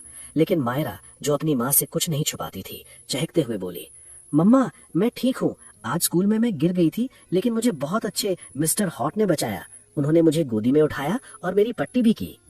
मिस्टर हॉट शब्द सुनते ही अनाया और संजना एक दूसरे को देखने लगे। अनाया को समझ नहीं आया कि मायरा किसकी बात कर रही है। उसने आहान की तरफ देखा, जो चुपचाप बैठा था। संजना ने उत्सुकता से पूछा, मायरा, ये मिस्टर हॉट कौन है? मायरा ने अपनी बड़ी बड़ी मासूम आंखों से देखा और बोली, वो कियारा के पापा है मासी। वो बहुत हैंडसम है, बिल्कुल हीरो जैसे, और वो बहुत अच्छे भी हैं। उन्होंने मुझे चॉकलेट दी थी, लेकिन भाई ने उन्हें डांट दिया। ये सुनते ही संजना के होश उड़ गए। कियारा के पापा का मतलब था विराज सिंघानिया। संजना का शक यकीन में बदल गया कि बच्चे अपने पिता से मिल चुके हैं। उसने डरते हुए अनाया की तरफ देखा, जिसका चेहरा पीला पड़ चुका था। अनाया का डर हकीकत बन चुका था। उसके बच्चे उस इंसान से मिल चुके थे जिससे वो उन्हें दुनिया से छिपा कर रखना चाहती थी। उसे याद आया कि विराज ने मीटिंग में कहा था कि वो बच्चों को जानता है, लेकिन तब अनाया को लगा था कि वो सिर्फ डरा रहा है। लेकिन अब मायरा की बातों ने साबित कर दिया कि विराज उनके स्कूल तक पहुंच चुका है। आहान ने देखा कि उसकी माँ डर रही है तो वो उनके पास आया और बोला, मम्मा आप डरो मत, वो मिस्टर थीफ बुरे हैं। मैंने उन्हें बोल दिया है कि वो मेरी बहन से दूर रहे। अगली बार वो आएंगे तो मैं उन्हें नहीं छोड़ूंगा। आहान की बातों में अपने पिता के लिए इतनी नफरत देखकर अनाया का दिल टूट गया। वो जानती थी कि अगर विराज ने आहान को उससे छीनने की कोशिश की तो एक युद्ध छिड़ जाएगा। उसने बच्चों को सुलाया लेकिन खुद पूरी रात जागती रही, बस यही सोचकर कि कल क्या नया तूफान आने वाला है। एपिसोड 35, एक माँ का गुरूर और बेटे का वार। अगली सुबह सूरज की किरणें तो खिली थीं, लेकिन सिंघानिया मैंशन में माहौल गर्म था। समीरा गुस्से से तमतमा रही थी। कल शाम जब वो कियारा को लेकर घर आई थी तो कियारा ने रोते हुए उसे बताया था कि स्कूल में एक लड़के ने उसे धक्का दिया और उसके पापा ने उसे डांटा। समीरा को यह बात बर्दाश्त नहीं हुई कि किसी मामूली से लड़के की वजह से विराज ने उसकी बेटी को डांटा। उसने ठान लिया था कि वो आज स्कूल जाकर उस लड़के और उसकी माँ को सबक सिखाएगी। विराज सुबह जल्दी ही ऑफिस के लिए निकल गया था क्योंकि उसे ध्रुव वेडिंग प्लानर्स के साथ एक और मीटिंग करनी थी। विराज के जाने के बाद समीरा ने अपना सबसे महंगा और भड़कीला डिजाइनर सूट पहना और कियारा को लेकर स्कूल के लिए निकल पड़ी। उसका इरादा साफ था, उस बदतमीज लड़के के परिवार की बेइज्जती करना। सनशाइन स्कूल के गेट पर छुट्टी का वक्त हो चुका था। राघव जी यानी नाना बच्चों को छोड़कर जा चुके थे, लेकिन अनाया को उन्हें लेने आने में थोड़ी देर हो रही थी। आहान और मायरा गेट के पास खड़े अपनी मम्मा का इंतजार कर रहे थे। तभी वहां एक बड़ी लग्जरी कार आकर रुकी और उसमें से समीरा पूरे एटीट्यूड के साथ नीचे उतरी। कियारा ने उंगली से इशारा करते हुए कहा, मम्मा वही है वो दोनों, आहान और मायरा। समीरा ने अपना चश्मा उतारा और हिकारत भरी नजरों से उन दोनों मासूम बच्चों को देखा। वो तेज कदमों से उनके पास गई और आहान का हाथ झटकते हुए चिल्लाई, ए लड़के इधर देखो, तुम्हारी हिम्मत कैसे हुई मेरी बेटी को हाथ लगाने की? जानते नहीं हम कौन हैं? हम सिंघानिया हैं। आहान ने समीरा का हाथ अपने कंधे से ऐसे झटका जैसे कोई गंदगी लगी हो। उसने अपनी ठुड्डी ऊपर की और बिल्कुल विराज वाले तेवर में कहा, आंटी तमीज से बात कीजिए, मुझे कोई हाथ लगाए ये मुझे पसंद नहीं, और अपनी बेटी से पूछिए कि उसने मेरी बहन को क्यों धक्का दिया था। 4 साल के बच्चे का ऐसा तेवर देखकर समीरा का अहंकार चुटिल हो गया। वो गुस्से में आग बबूला हो गई। तू मुझे सिखाएगा? 2 कौड़ी के लोग, तुम्हारी माँ ने तुम्हें यही संस्कार दिए हैं? कहाँ है वो? जरूर किसी कोने में छिपी होगी। समीरा ने जहर उगला। अपनी माँ के बारे में अपशब्द सुनकर मायरा रोने लगी, लेकिन आहान की आंखों में अंगारे दहक उठे।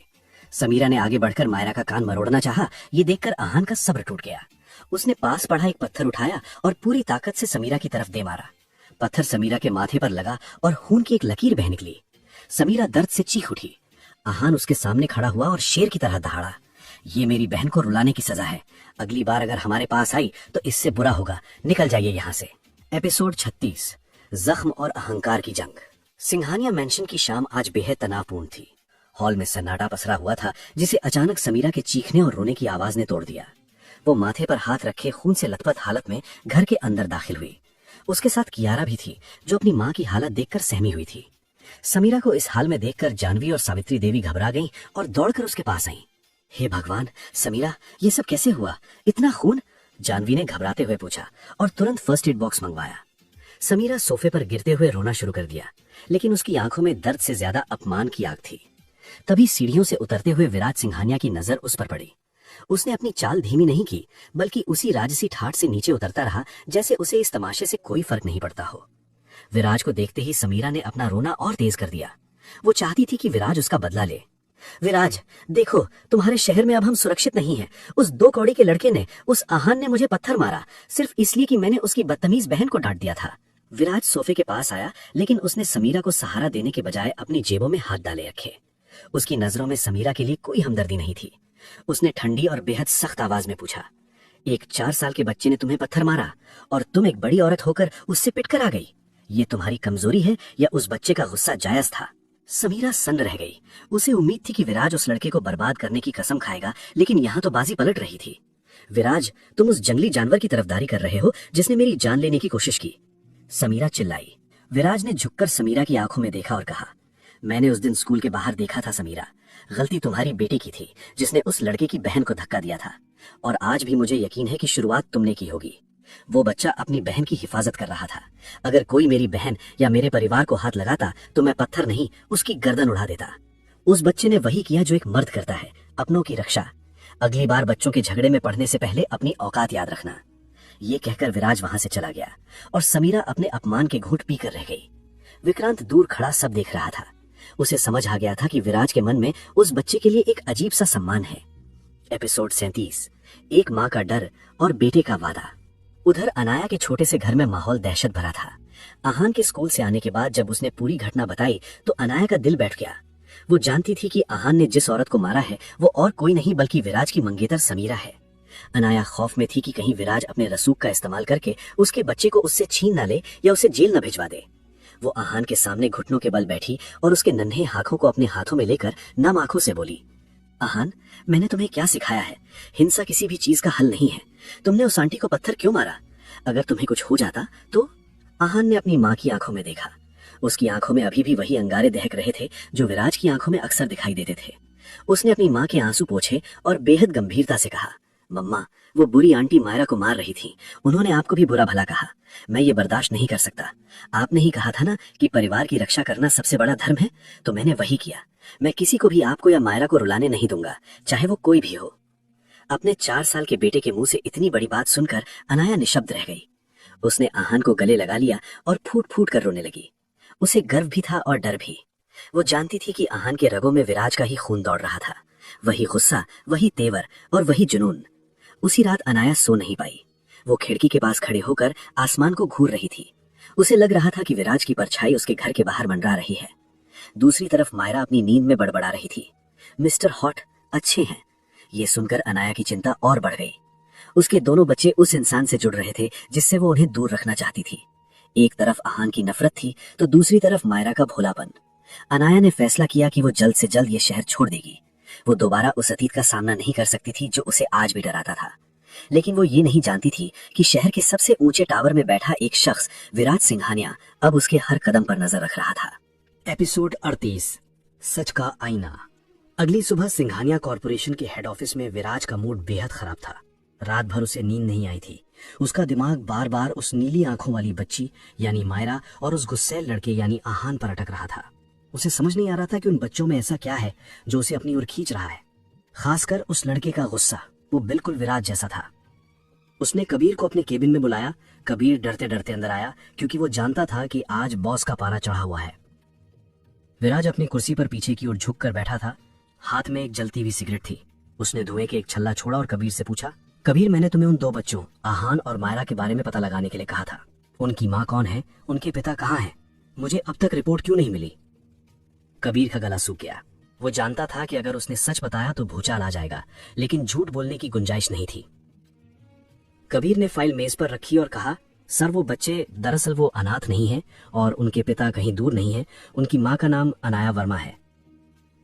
जैसे ही अनाया का नाम विराज के कानों में पड़ा, उसके हाथ से सिगरेट छूटकर मेज पर गिर गई। वो झटके से खड़ा हो गया। क्या कहा तुमने? अनाया, मेरी ब्लूबेरी? विराज की आवाज में अविश्वास और एक अजीब सी कंपकपी थी।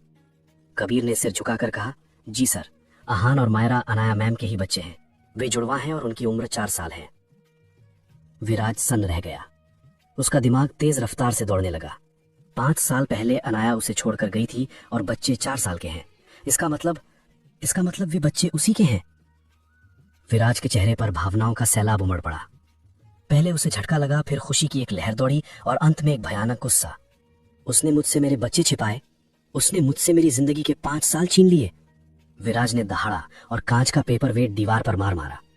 कांच के टुकड़े पूरे कमरे में बिखर गए। गाड़ी निकालो कबीर, मुझे अभी और इसी वक्त अनाया के पास जाना है। आज हिसाब होगा।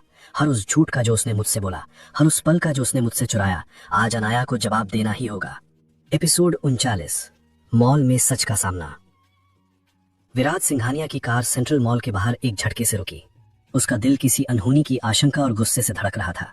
वो तेज कदमों से मॉल के अंदर दाखिल हुआ। कबीर उसके पीछे दौड़ रहा था, लेकिन विराज की रफ्तार पकड़ना मुश्किल था।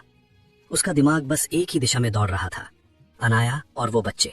क्या सच में अनाया ने उससे इतना बड़ा सच छिपाया? क्या आहान और मायरा उसके अपने खून हैं? ये सवाल उसके जहन में हथौड़े की तरह बज रहे थे। वो किड सेक्शन की तरफ बढ़ा जहां कबीर ने लोकेशन ट्रेस की थी। जैसे ही विराज किड सेक्शन में पहुंचा, उसके कदम जमीन पर जम गए। सामने का नजारा देखकर उसकी सांसें अटक गईं। वहां अनाया घुटनों के बल जमीन पर बैठी थी और आहान को अपने गले से लगाए हुए थी। आहान फूट फूट कर रो रहा था और मायरा भी पास खड़ी सुबक रही थी। आहान सिसकते हुए कह रहा था, मम्मा वो मिस्टर थीफ बहुत बुरे हैं, उन्होंने आपको हर्ट किया है ना, मैं उनसे नफरत करता हूँ, आई हेट हिम। बेटे के मुंह से अपने लिए इतनी नफरत सुनकर विराज को लगा जैसे किसी ने उसके सीने में खंजर घोंप दिया हो। विराज की मुट्ठियां भिंच गईं, लेकिन इस बार गुस्सा नहीं बल्कि एक अजीब सा दर्द था। उसने अनाया को देखा जो बच्चों को शांत कराने की कोशिश कर रही थी। अनाया की नीली आंखें, मायरा का मासूम चेहरा और आहान का वो तेज गुस्सा, ये सब एक ही तस्वीर के टुकड़े थे। विराज को अब किसी सबूत की जरूरत नहीं थी। मेरा अंदाजा सही था। विराज ने बुदबुदाया, उसकी आवाज में एक खतरनाक शांति थी। अनाया ने मुझसे मेरे बच्चों को 5 साल तक दूर रखा। उसने मुझे बताया तक नहीं कि मैं बाप बन चुका हूं। उसकी आंखों में एक पल के लिए नमी आई जो तुरंत ही जुनून की आग में बदल गई। वो आगे बढ़ा, अपने परिवार पर, अपने बच्चों पर अपना हक जताने के लिए। अनाया ने जैसे ही कदमों की आहट सुनी, उसने सर उठाया और सामने विराज को देखकर उसका खून जम गया। एपिसोड 40, नफरत और मासूमियत के बीच। अनाया ने घबराकर आहान और मायरा को अपने पीछे छिपा लिया, जैसे कोई शेरनी अपने शावकों को शिकारी से बचा रही हो। विराज धीरे धीरे उनके करीब आया। उसकी नजरें सीधे आहान पर टिकी थी, जो अब अपनी मां के पीछे से निकलकर विराज के सामने निडर होकर खड़ा हो गया था। आप यहां क्यों आए हैं? चले जाइए यहां से। आहान ने अपनी छोटी सी उंगली विराज की तरफ उठाते हुए दहाड़ा। एक 4 साल के बच्चे का ये तेवर देखकर विराज हैरान था। ये नफरत अनाया ने नहीं सिखाई थी, ये आहान के अंदर का वो दर्द था जो उसे अपने पिता की गैर मौजूदगी से मिला था। विराज घुटनों के बल आकर आहान के बराबर आया और भारी आवाज में बोला, आहान, मैं यहाँ किसी को हर्ट करने नहीं आया हूं, मैं बस। इससे पहले कि विराज कुछ कह पाता, कियारा यानी आरुषि वहां दौड़ती हुई आई। पापा, वो चिल्लाई और विराज के गले लग गई। कियारा के पीछे पीछे जानवी भाभी भी वहां पहुंच गई।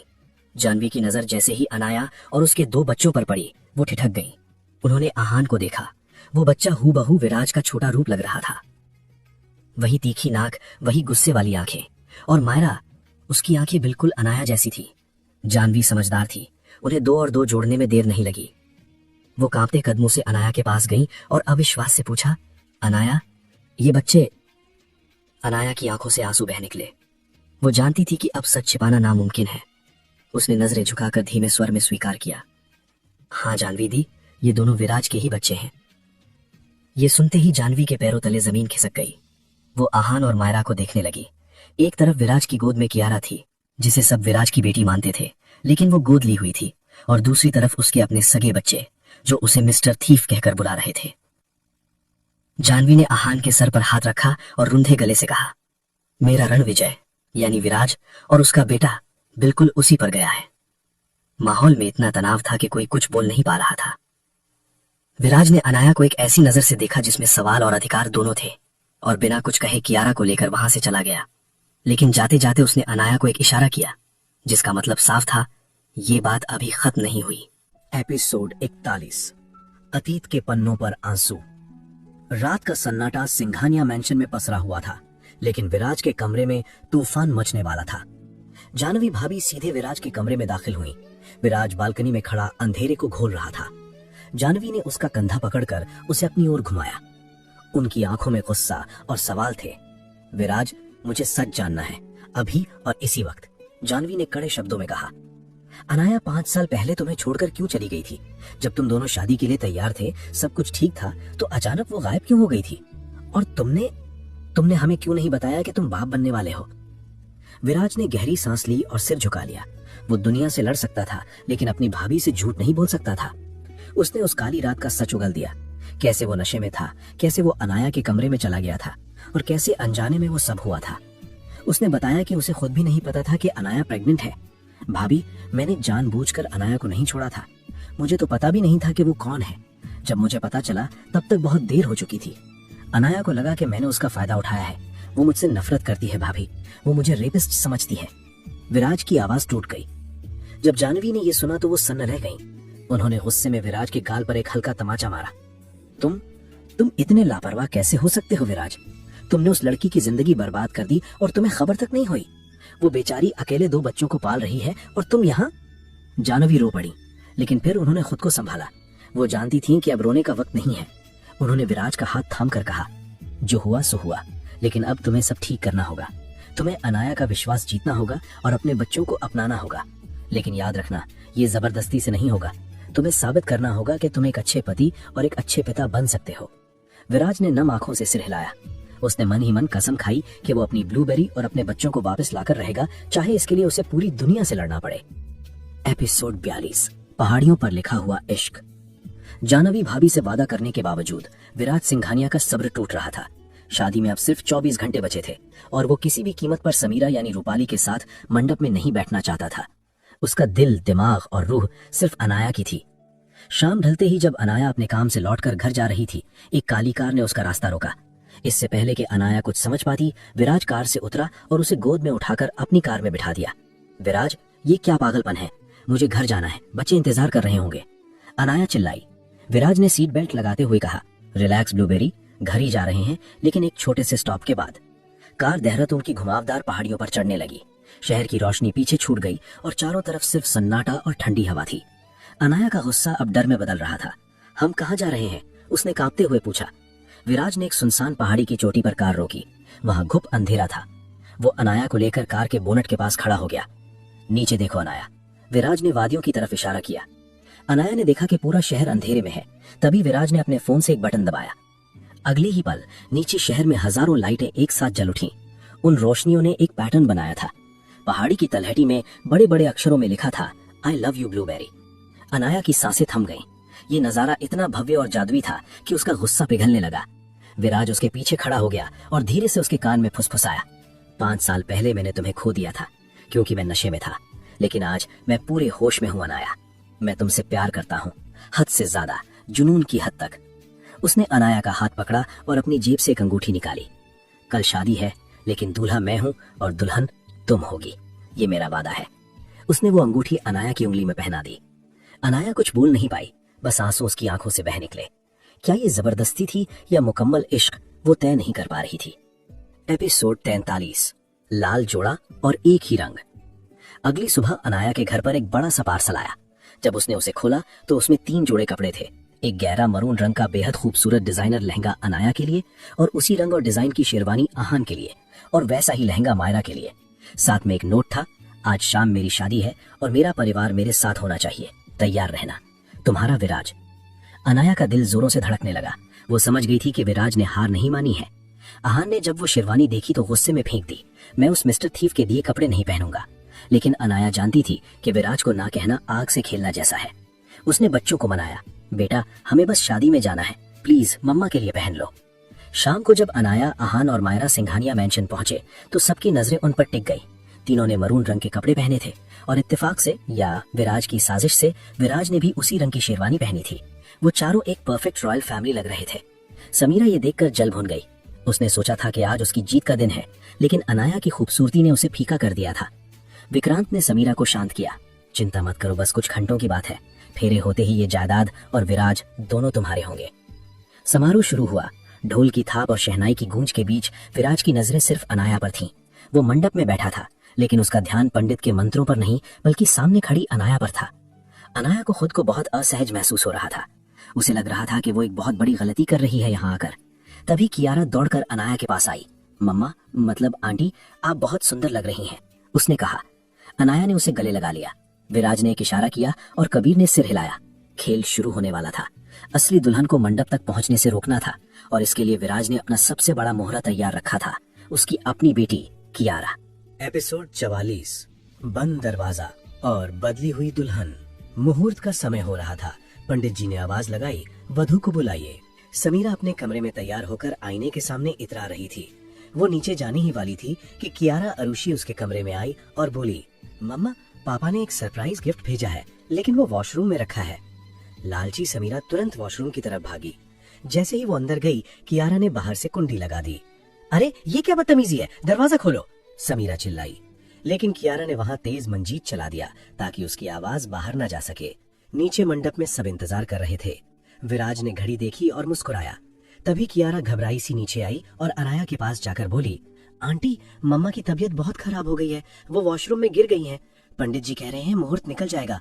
प्लीज आप बस घूंघट ओढ़कर थोड़ी देर के लिए बैठ जाइए ना, पापा बहुत गुस्सा करेंगे वरना। अनाया हैरान रह गई। क्या, मैं कैसे बैठ सकती हूँ? उसने मना किया। लेकिन सावित्री देवी यानी नंदिनी जी और जानवी भाभी ने भी, जो शायद विराज के प्लान का हिस्सा थी या हालात से मजबूर, अनाया से आग्रह किया, बेटा बस रस्म की खातिर बैठ जाओ, अपशगुन हो जाएगा, जानवी ने धीरे से कहा। परिस्थितियों के दबाव और कियारा की जिद के आगे अनाया झुक गई। उसे लगा कि ये सिर्फ एक नाटक है। उसने लंबा घूंघट ओढ़ा और कांपते कदमों से मंडप की ओर बढ़ी। जैसे ही वो विराज के बगल में बैठी, विराज ने टेबल के नीचे उसका हाथ थाम लिया। उसका स्पर्श अनाया को करंट जैसा लगा।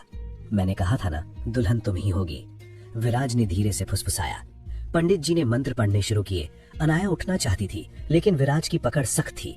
फेरे शुरू हो गए। अग्नि के 7 फेरे लेते हुए अनाया का दिल डूब रहा था, जबकि विराज की आंखों में जीत की चमक थी। जब तक समीरा दरवाजा तोड़कर बाहर आती, तब तक विराज अनाया की मांग में सिंदूर भर चुका था। घूंघट उठा और पूरी दुनिया के सामने सच आ गया। मिसेस सिंघानिया कोई और नहीं, अनाया थी। समीरा सीढ़ियों पर खड़ी चीखती रह गई, लेकिन अब बहुत देर हो चुकी थी। एपिसोड 45, सच का तमाशा और रिश्तों की नई इबारत। मंडप में सन्नाटा पसरा हुआ था, जिसे केवल समीरा की चीख ने तोड़ा। वो सीढ़ियों पर खड़ी होकर पागलों की तरह चिल्ला रही थी। ये शादी धोखे से हुई है, ये मान्य नहीं है। मैं असली दुल्हन हूँ और ये औरत मेरी जगह कैसे ले सकती है? समीरा ने दौड़कर अनाया के पास जाने की कोशिश की और उसका घूंघट छीनने के लिए हाथ बढ़ाया। तुम्हारी हिम्मत कैसे हुई मुझे कमरे में बंद करने और मेरी जगह लेने की? समीरा गुस्से में आग बबूला हो रही थी, लेकिन इससे पहले कि उसका हाथ अनाया तक पहुंचता, विराज सिंघानिया ने उसका हाथ हवा में ही थाम लिया। विराज की पकड़ इतनी सख्त थी कि समीरा की कलाई चटकने लगी। विराज ने उसे एक झटके से दूर धकेला और दहाड़ा। अपनी जुबान और हाथ दोनों को काबू में रखो समीरा। अनाया अब मेरी पत्नी है, मिसेस विराज सिंघानिया, और जहाँ तक जगह लेने की बात है, तो ये जगह हमेशा से अनाया की ही थी। तुमने तो बस जबरदस्ती घुसने की कोशिश की थी। समीरा ने दर्द से कराहते हुए विक्रांत की ओर देखा। उम्मीद थी कि उसका साथी उसकी मदद करेगा। विक्रांत, तुम चुप क्यों हो? बोलो ना कि इस अनाया ने मुझे कमरे में बंद किया था। तभी भीड़ से एक मासूम लेकिन दृढ़ आवाज आई। मम्मा झूठ बोल रही हैं, अनाया आंटी ने उन्हें बंद नहीं किया था, मैंने किया था। सबकी नजरें कियारा पर टिक गईं। कियारा जो अब तक सहमी सी रहती थी, आज बेहद आत्मविश्वास के साथ आगे आई। समीरा की आंखें फटी की फटी रह गईं। कियारा, तुम अपनी माँ के साथ ऐसा कैसे कर सकती हो? समीरा ने भावनात्मक नाटक करने की कोशिश की। कियारा ने समीरा की आंखों में आंखें डालकर कहा, आप मेरी माँ नहीं है और अब मुझे सब पता चल चुका है। मैंने आपकी और बड़े पापा की बातें सुन ली थी। मैं आपकी बेटी नहीं हूँ, मैं एक अनाथ हूँ जिसे आपने सिर्फ इसलिए गोद लिया था ताकि आप पापा की जायदाद हड़प सके। आप मुझसे प्यार नहीं करती, आप सिर्फ इस घर के वारिस के नाम पर पैसा चाहती थी। कियारा के इस खुलासे ने सिंघानिया मैंशन की नींव हिला दी। सावित्री देवी और यशवर्धन सन्न रह गए। जिस बच्ची को वो अपने घर का खून मान रहे थे, वो एक साजिश का मुहरा थी। एपिसोड 46, वारिस का सच और भाई का धोखा। कियारा के खुलासे के बाद हॉल में एक भारी खामोशी छा गई। जानवी कांपते कदमों से विक्रांत के पास गई। उनकी आंखों में आंसू और अविश्वास था। विक्रांत, क्या ये सच है? क्या आपने सिर्फ जायदाद के लिए इतना बड़ा झूठ बोला? आपने एक अनाथ बच्ची का इस्तेमाल किया और उसे अपनी बेटी बताया, सिर्फ इसलिए क्योंकि मैं मां नहीं बन सकती थी? जानवी की आवाज टूट रही थी। विक्रांत नजरें चुरा रहा था। उसका अपराध सबके सामने नंगा हो चुका था। विराज ने अपनी भाभी को सहारा दिया और भारी आवाज में कहा, हाँ भाभी, ये सच है। भाई साहब ने मुझसे कहा था कि कियारा उनकी और समीरा की बेटी है, लेकिन वो शादी नहीं कर सकते। उन्होंने मुझसे कहा कि मैं उसे अपना नाम दूं ताकि आपकी भावनाओं को ठेस न पहुंचे। मैंने सिर्फ आपकी खुशी के लिए कियारा को अपनी बेटी माना, जबकि मुझे पता था कि ये सब एक खेल था। यशवर्धन सिंघानिया ने गुस्से में विक्रांत की ओर देखा। हमें लगा था तुम सुधर जाओगे, लेकिन तुम तो गिरते ही चले गए। जायदाद, तुम्हें लगता था कि हमने विराज को सीईओ बनाकर तुम्हारा हक छीना, जबकि हकीकत ये थी कि मैं तुम्हें लंदन का पूरा बिजनेस सौंपने वाला था। लेकिन आज तुमने साबित कर दिया कि तुम किसी भी चीज के लायक नहीं हो। विक्रांत शर्मिंदगी और गुस्से में वहां से चला गया। अपने कमरे में खुद को बंद कर लिया। अब बारी समीरा की थी। विराज उसके पास गया और उंगली दिखाते हुए कहा, तुम्हारा खेल खत्म समीरा। मेरे घर, मेरे परिवार और मेरी बेटी कियारा से दूर हो जाओ। अगर दोबारा यहाँ नजर आई तो अंजाम बहुत बुरा होगा। गार्ड्स ने समीरा को धक्के मारकर घर से बाहर निकाल दिया। वो चीखती चिल्लाती रही, लेकिन उसके लालच का अंत सड़क पर ही हुआ। अब घर में सिर्फ अपने बचे थे। विराज ने आहान और मायरा को आगे किया। माँ, पापा, ये है मेरे असली वारिस, आहान और मायरा, अनाया और मेरे बच्चे। सावित्री देवी और यशवर्धन ने जब अपने सगे पोता पोती को देखा तो उनकी खुशी का ठिकाना नहीं रहा, लेकिन आहान अभी भी गुस्से में था। विराज ने अनाया का हाथ थामा और कियारा को पास बुलाकर पूछा, अनाया, क्या तुम कियारा को भी वही प्यार दोगी जो तुम आहान और मायरा को देती हो? क्या तुम उसकी माँ बनोगी? अनाया ने नम आंखों से कियारा को गले लगा लिया और कहा, कियारा मेरी पहली बेटी है, आज से ये सिर्फ मेरी है। कियारा, जिसे पहली बार एक माँ की ममता मिली थी, अनाया से लिपट कर रो पड़ी। लेकिन एक कोने में खड़ा आहान अभी भी विराज को घूर रहा था। उसने साफ शब्दों में कहा, ठीक है, मैं कियारा को अपनी बहन मानता हूँ, लेकिन मैं इस मिस्टर थीफ को अपना पापा कभी नहीं मानूंगा। शादी की रस्में और ड्रामा खत्म होने के बाद रात हो चुकी थी। सिंघानिया मैंशन में अब एक नई शांति थी। अनाया को विराज के कमरे में ले जाया गया, जिसे फूलों से खूबसूरती से सजाया गया था। अनाया की दिल की धड़कनें तेज थीं। वो बेड के किनारे बैठी थी, लाल साड़ी में सजी हुई, और अपने हाथों की मेहंदी देख रही थी जिस पर विराज का नाम लिखा था। दरवाजा खुला और विराज अंदर आया। उसने दरवाजा लॉक किया और धीरे धीरे अनाया की तरफ बढ़ा। तो आखिरकार तुम मेरी हो गई मिसेस सिंघानिया, विराज ने एक मादक मुस्कान के साथ कहा। वो अनाया के करीब आया और उसके चेहरे को अपने हाथों में भर लिया। पिछली बार तुम बेहोश थी अनाया, लेकिन आज रात हम दोनों होश में हैं, विराज ने फुसफुसाते हुए उसके माथे को चूमा। अनाया कांप उठी। पुरानी यादें और नई शुरुआत का डर उसे जकड़ रहा था। विराज उसके होठों के करीब झुकने ही वाला था कि तभी दरवाजे पर जोर जोर से दस्तक हुई। धड़ धड़ धड़। विराज ने झुंझलाकर दरवाजा खोला। सामने मायरा यानी रूही खड़ी थी, हाथ में अपना तकिया लिए। वो विराज को इग्नोर करती हुई सीधे अंदर घुस आई और बेड पर चढ़कर अनाया से लिपट गई। मम्मा, मुझे नींद नहीं आ रही, मुझे आपके पास सोना है, मायरा ने मासूमियत से कहा। विराज अभी इस सदमे से उभरा भी नहीं था कि कियारा भी वहां आ गई। मम्मा, क्या मैं भी आपके साथ सो सकती हूँ? मुझे डर लग रहा है। उसने भी बेड पर कब्जा कर लिया। विराज अपने ही सुहागरात के बेड पर जगह ढूंढ रहा था जो अब 3 देवियों यानी अनाया, मायरा और कियारा ने घेर लिया था। अनाया अपनी हंसी दबा रही थी। उसने विराज की तरफ देखा और मासूमियत से कहा, विराज, यहाँ तो जगह ही नहीं है, आप आहान के कमरे में जाकर सो जाइए ना। विराज ने अनाया को घूरा, फिर बड़बड़ाते हुए कहा, बढ़िया, अपनी ही शादी की रात मुझे मेरे ही कमरे से निकाला जा रहा है। वो पैर पटकते हुए आहान के कमरे में गया। वहां आहान रणवीर जाग रहा था। विराज को देखते ही उसने मुंह फेर लिया। विराज ने उसके बगल में लेटने की कोशिश की तो आहान ने तकिया बीच में रख दिया और चेतावनी दी, अपनी सीमा में रहिए मिस्टर सिंघानिया, ये मेरा बेड है। विराज मुस्कुराया। उसने आहान को जबरदस्ती गले लगाया और सो गया। सुबह जब अनाया ने आकर देखा तो बाप बेटे एक दूसरे से लिपटे कर सो रहे थे, बिल्कुल एक जैसे, बिल्कुल जिद्दी। अनाया ने वो पल अपने फोन में कैद कर लिया, ये जानते हुए कि उसकी हैप्पी फैमिली की शुरुआत हो चुकी है, भले ही उसमें अभी थोड़ी तकरार बाकी थी। एपिसोड 48। सुहागरात की वो रात विराज सिंघानिया के लिए किसी विडंबना से कम नहीं थी। अपने ही बेडरूम से बेदखल होकर वो आहान रणवीर के कमरे के बाहर खड़ा था। उसने गहरी सांस ली और दरवाजा खोला। कमरे के अंदर आहान बिस्तर के बीचों बीच बैठा था, जैसे किसी युद्ध के मैदान में डटा हुआ सिपाही। उसकी छोटी सी भौहें तनी हुई थी और बाहें सीने पर बंधी थी। विराज को देखते ही आहान ने अपनी नजरों में वही पुरानी नफरत भर ली। विराज ने दरवाजा बंद किया और बिस्तर की तरफ बढ़ा। सुनो छोटे नवाब, आज की रात के लिए ये कमरा हम शेयर कर रहे हैं। मेरी बीवी और बेटियां मेरे कमरे पर कब्जा कर चुकी हैं, तो मेरे पास और कोई विकल्प नहीं है। आहान ने तुरंत अपने बगल में रखा एक बड़ा सा तकिया उठाया और बिस्तर के बीच में एक दीवार की तरह रख दिया। ये आपका हिस्सा है और ये मेरा, आहान ने सख्त लहजे में चेतावनी दी। खबरदार जो इस लाइन को पार करने की कोशिश की। मैं अपनी मम्मा की तरह सीधा नहीं हूँ जो आपकी बातों में आ जाऊंगा। आप मेरे लिए सिर्फ मिस्टर थीफ हैं और हमेशा रहेंगे। विराज को एक पल के लिए गुस्सा आया, लेकिन फिर उसे हंसी आ गई। ये बच्चा बिल्कुल उसी का अक्स था, वही जिद, वही तेवर। विराज ने चुपचाप उस तकिए की सरहद को स्वीकार कर लिया और बिस्तर के दूसरी तरफ लेट गया। कमरे की बत्तियां बुझ गईं, लेकिन नींद दोनों की आंखों से कोसों दूर थी। अंधेरे में आहान की आवाज गूंजी, आपने मम्मा को क्यों रुलाया था? वो आपसे बहुत डरती है, मैंने देखा है। विराज का दिल एक बार फिर भारी हो गया। उसने छत को घूरते हुए जवाब दिया, मैंने उन्हें जानबूझकर नहीं रुलाया आहान। कभी कभी बड़े भी गलतियां करते हैं, लेकिन मैं उसे सुधारने की कोशिश कर रहा हूँ। आहान ने कोई जवाब नहीं दिया, बस करवट बदल ली। रात गहरी होती गई और थकान ने दोनों दुश्मनों को अपनी आगोश में ले लिया। अनजाने में नींद के आगोश में विराज का हाथ सरहद यानी तकिए को पार कर गया और उसने आहान को अपनी बाहों में भर लिया। आहान भी, जिसे शायद एक पिता की गर्माहट की अनकही चाहत थी, नींद में विराज के सीने से लिपट गया। सुबह का सूरज जब निकलेगा तो ये नजारा रिश्तों की एक नई कहानी कहने वाला था। एपिसोड 49। अगली सुबह सूरज की सुनहरी किरणें सिंघानिया मैंशन की खिड़कियों से झांक रही थी। अनाया की आंखें खुली तो उसने खुद को मायरा यानी रूही और कियारा के बीच में पाया। दोनों बच्चियों से चिपक कर सो रही थी। अनाया के चेहरे पर एक सुकून भरी मुस्कान तैर गई। उसने धीरे से खुद को छुड़ाया और तैयार होने चली गई। आज इस घर में उसकी पहली सुबह थी, मिसेस अनाया विराज सिंघानिया के रूप में। उसने खूबसूरत लाल रंग की शिफॉन साड़ी पहनी, गीले बालों को तौलिए से सुखाया और मांग में सिंदूर भरा। आईने में अपनी छवि देख उसे खुद पर यकीन नहीं हो रहा था कि उसकी जिंदगी इतनी बदल चुकी है। तैयार होकर वो दबे पांव आहान के कमरे की तरफ बढ़ी।